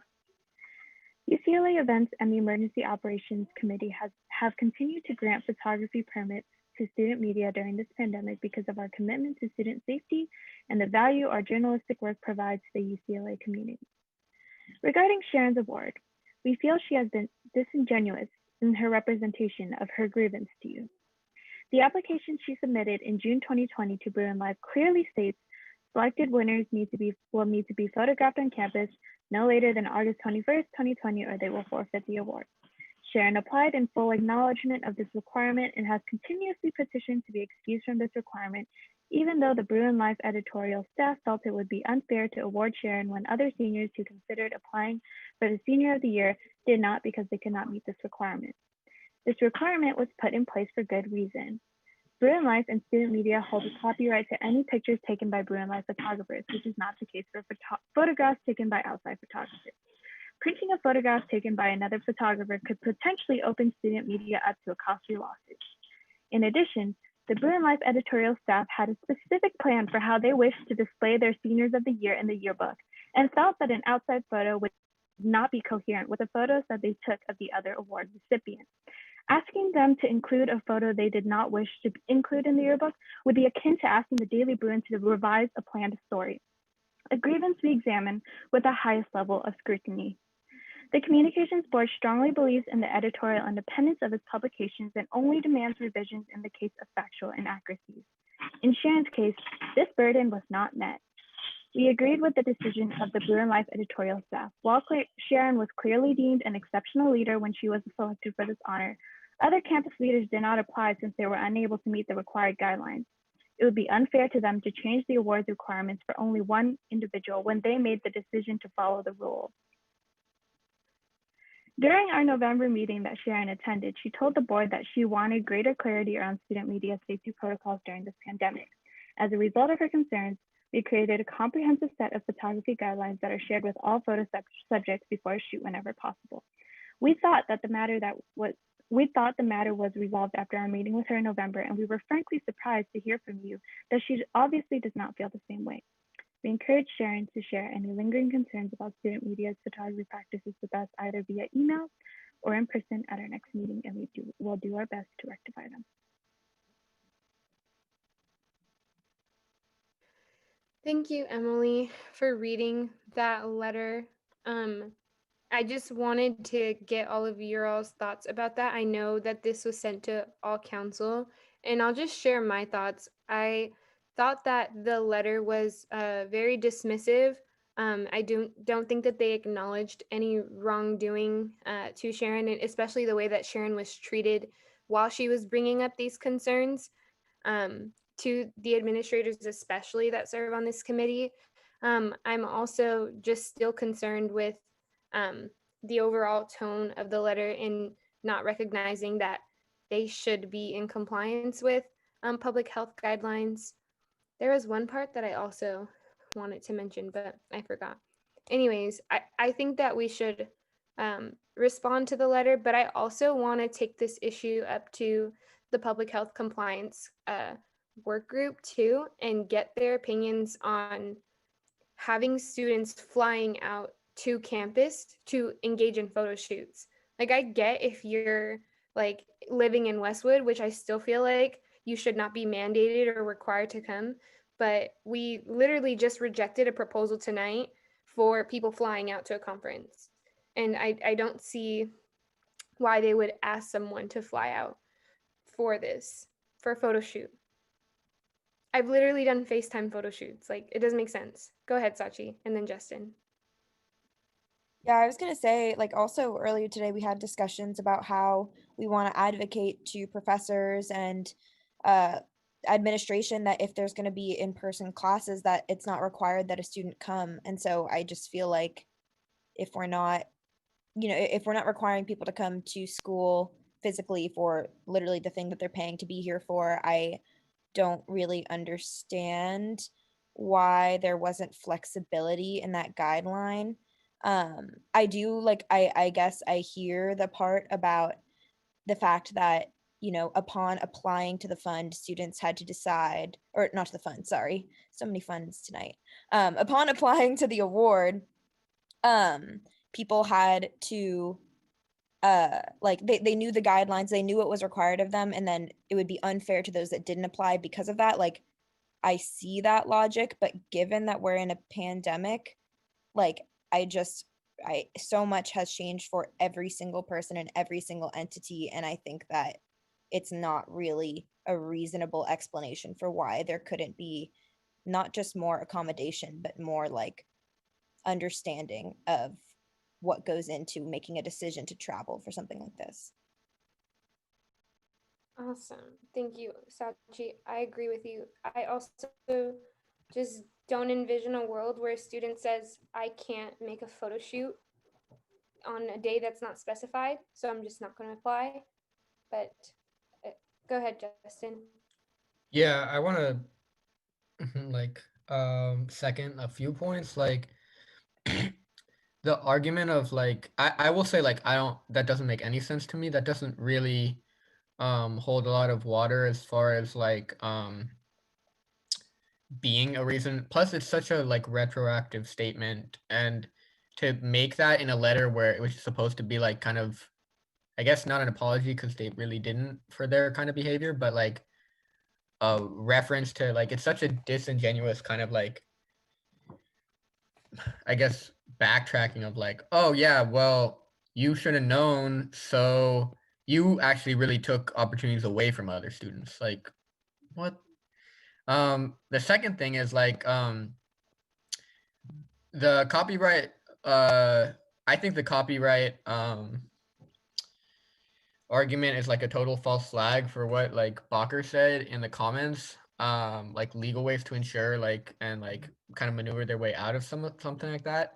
I guess that doesn't affect the costing, but also that's not true. Like they, like you said, Naomi, they could have done like an over like a photo shoot like online or something like that. That's not why they didn't. That's not why they made her do it. They wanted it to fit their aesthetic. Like that's what they've said before. So this is a completely disingenuous, like, and kind of like a retconning of like what actually happened. So hella frustrating. Like this isn't what happened.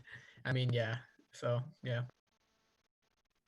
Thank you, Justin, for pointing out all of those contradictions. It's very disappointing considering today we just reached 400,000 lives lost. And I keep thinking about the aesthetic that was placed over people's actual experiences. So that's very frustrating. Go ahead, Bacher. Yeah, so yeah, in addition to the copyright thing, there's two things. The first one is we also need to make sure that this doesn't happen again this year. So that's one thing. And in addition to like whatever action Naomi you decide to do, like in terms of compliant health compliance and stuff like that, the letter in itself is like I don't know, like whoever signed in this letter and was appointed by USAC should be asked like why did they sign and like I don't know, like it does there's it's clear that the letter is basically um I don't know, I don't have the word, but like it's clear that the letter is not written in good faith, or it's just undermines the issue and um, insensitive, etc. So why did they sign on such a letter? Thank you, Bacher. That is the exact question that I had for our appointments to um, Zuleika. Yeah, I was actually going to speak on that, and I'm really glad Bakor brought it up because we appointed these students, and if these students did not stand up for another student, I don't see why we appointed them if they're not doing their job on advocating for students in situations like this. Another thing I noticed is that they said, obviously, we talked about it, how specifically, like in their guidelines, you're required, right, to come to campus. But I know for a fact that they would never pay to send a photographer to wherever the student was, right? So if they're not going to do it, then why should we put the risk on that other student as well? It just doesn't make sense that um, they didn't update their guidelines to, work around things like this pandemic. A lot of us have been updating that within our own bylaws. We've been updating guidelines to, address this pandemic. So the fact that they haven't done so, especially for a photo shoot in a pandemic, is really telling of what's priority for them. And Justin, I'm really glad that you brought up the aesthetics thing, because apparently that's more important than the overall well-being of a student. So I'm really disappointed, honestly, when I got this letter. I was really disappointed to see students signing on to this letter. And the fact that it was not an apology, it kind of seemed like they were like trying to make a point or trying to prove us wrong because it's written in their damn guidelines. Like literally, a student's health is much more important than your damn guidelines. So that's where I stand with this. Period. Promise as our final word. Yeah, so I just wanted to say and echo everything that has been said. It's absolutely ridiculous that they even cited their guidelines that were created in during very like in what we would call precedented times, and we are experiencing such unprecedented times. And Justin, you like hit it right on the nail. It's quite literally for aesthetics, and they cited the fact that because their aesthetic, it might not match their quote unquote aesthetic, that they were willing to put a student aside because they were either taking care of their family, could not afford to quarantine, which also it's like an accessibility issue, because this is really telling students, it's like, oh, if you can't afford to quarantine, if you can't afford to get another flight out, if you can't afford to like figure this out on the fly with an unknown date, like just unknown, it's like, oh, you can't get it. Completely excluding students who have different circumstances that they might be dealing with, which were obviously exasperated by COVID. I think it's absolutely ridiculous that they even sent this email and cited their guidelines and said for the student to come back to air their grievances if they still have any standing questions. I think that there needs to be accountability for every single person on this board, including the students that we appointed, because it's like folks need to answer for why they thought this was okay to even email out to people, and like this was a non-response in my opinion, and they took no accountability, and I think we should hold them accountable, and that's how I feel about this. It's ridiculous. People are more important than aesthetics, especially like I get UCLA cares how they look, but at the end of the day, like it's just like people, it's a complete risk, and the student could have flown out, and what if the student had gotten COVID and passed away? Then what? Because that is what you are risking when you tell someone to do something like this, especially right now. It's absolutely ridiculous and unacceptable. But that's all I have to say. Thank you, Promise, for that. And I also just want to read what Zuleika had noted too. Comboard would say that they're not liable for that because it was stated in the guidelines. So again, we're coming back to this notion of guidelines that obviously needed to be changed the moment that the pandemic happened. So I guess the resolution that we're coming to is I'm going to take this to the public health compliance crew people and, you know, bring this up as a larger issue again. Like students should not be forced to do such things or forfeit such things. Like we should not be encouraging this kind of behavior at all, especially as a COVID epicenter.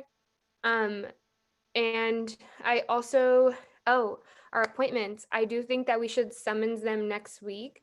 Emily, would you be able to summons, I think it's 3 of them, if I'm not mistaken.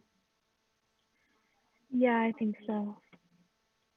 Okay, so we can have them come in next week and ask them their line of questioning, which is also really concerning as well because I've messaged each of my appointments before even sending the letter, and they each told me, with the exception of Joshua Roisman, that they stood in solidarity with Sharon and her concerns. So I'm like thrown for a whirlwind with this specific. Oh, okay, 3 in addition to the chair. So we should call each of them in and just have them come into council next week. And then I think from there, I'm not sure, do we want to respond to the letter?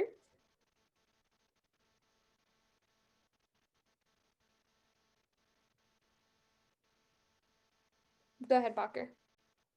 Yeah, I feel that we should see, like summon the people next meeting and see what they respond, and like just respond once. Um, like instead of like responding one time and then deciding to respond again on what like the people who come to the meeting says.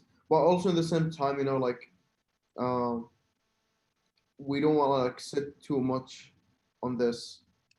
So I don't know.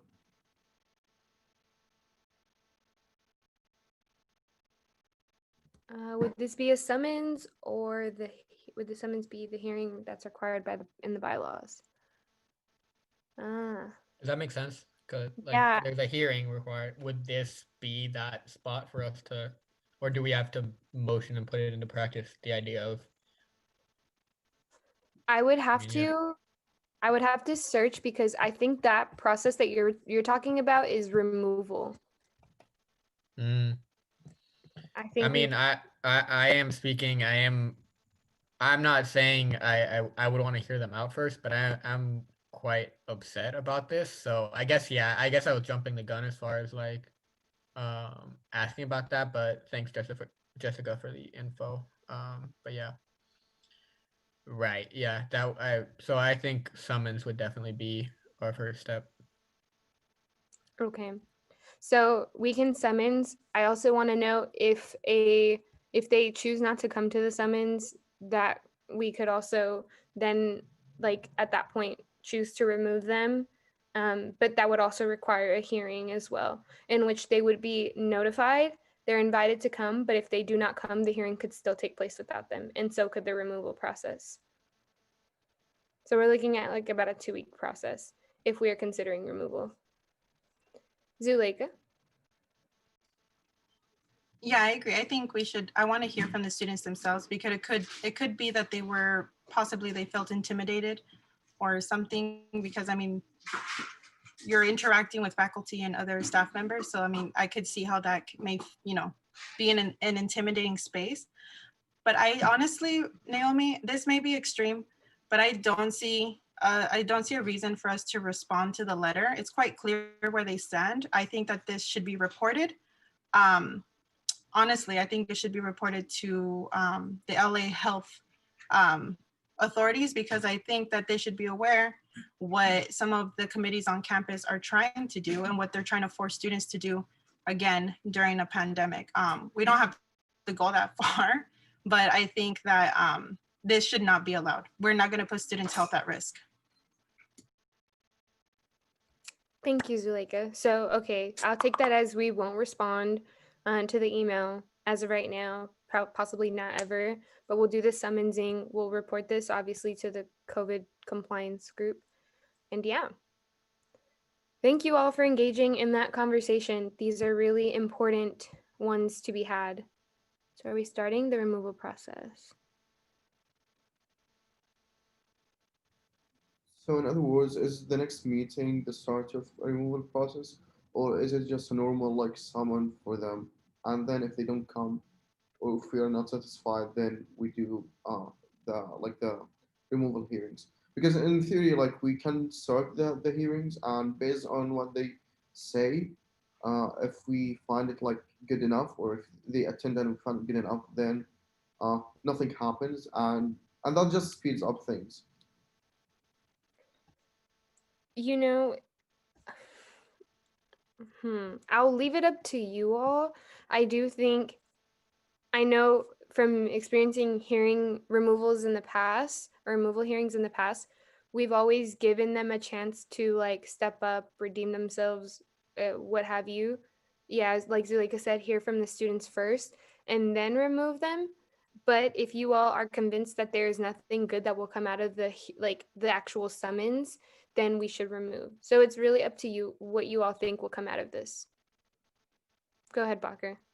Yeah, what I meant is that the hearing itself doesn't need to lead like the hearing itself could. Okay, did I cut off? You did, I but again. I think I hear what you're saying. I think you're Yeah, saying hearing itself doesn't have to result in an action taken. exactly. That's what I'm trying to say. Mm, So yeah, like we'll be hearing from them. It just basically, if we're satisfied with what they're saying in that hearing, then nothing happens, no action happens. If not, then we can take action on the same day. right. Um, Jessica, a quick question. If we decided to hear from them and they decided to take part in those hearings, one, they could go into executive session, right, for the hearings. Oh, I was wondering that too. Do we have to state a reason? Yeah, so typically when you're going to remove somebody from an appointed position, you would need to notify them why you are planning on removing them, or essentially outline specifically which part of their role they didn't fulfill, or whatever the charges are that you're removing them for.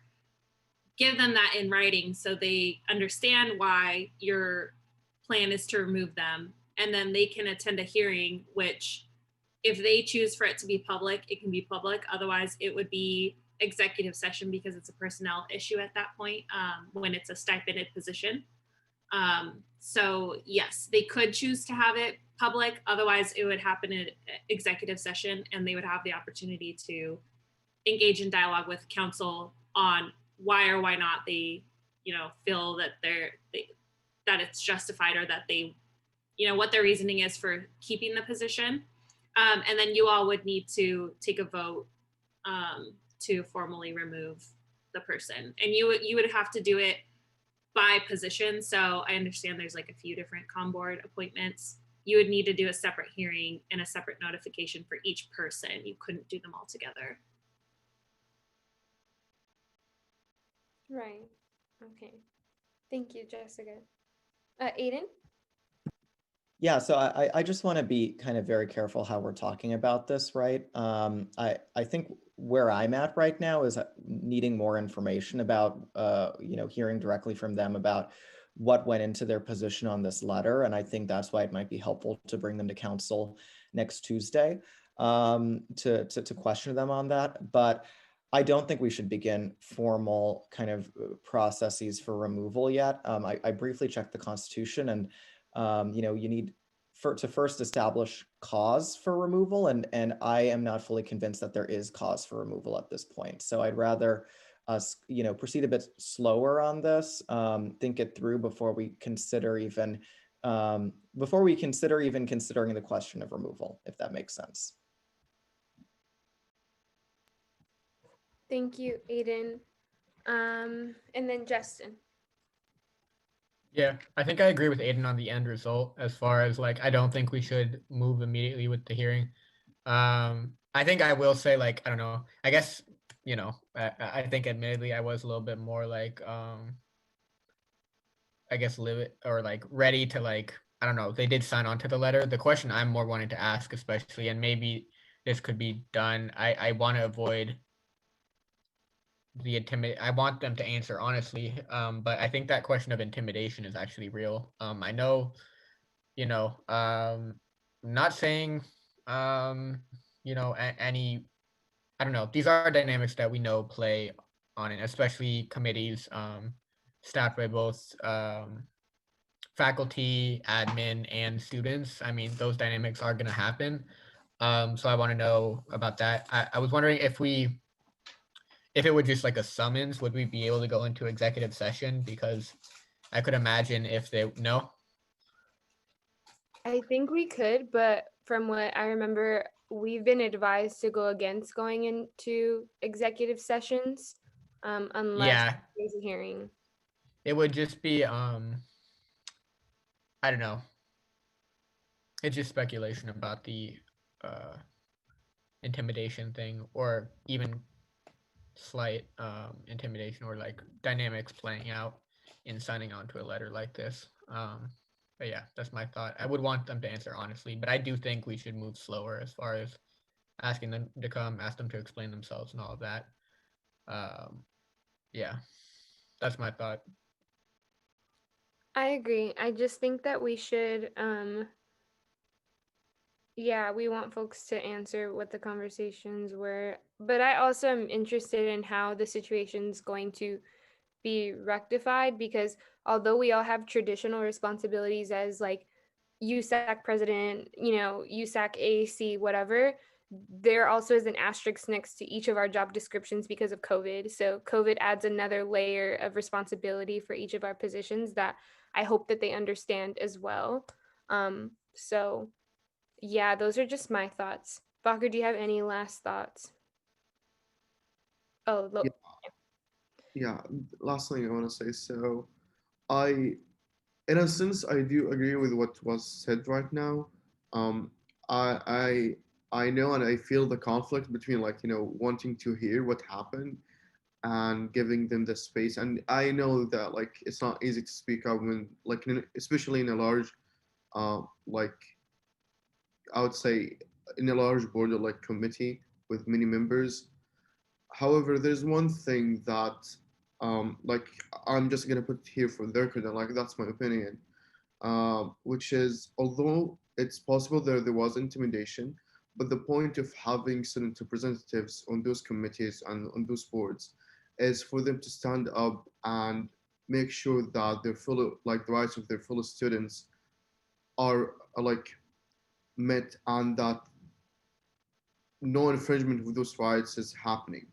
And if those who we appoint cannot do that, cannot stand up, and are intimidated, that is a failure in from their part, and like a failure in terms of like doing what they're supposed to do. I know there's the part of like being sympathetic with what their situation, but also we're talking about like this affecting other students, and um, seeing from how this has been happening, or like how this have been developing through like the two previous quarters, I didn't see that Comboard will um, like fix their actions or show remorse, and this could happen again for another student um, this year or next year, specifically this year.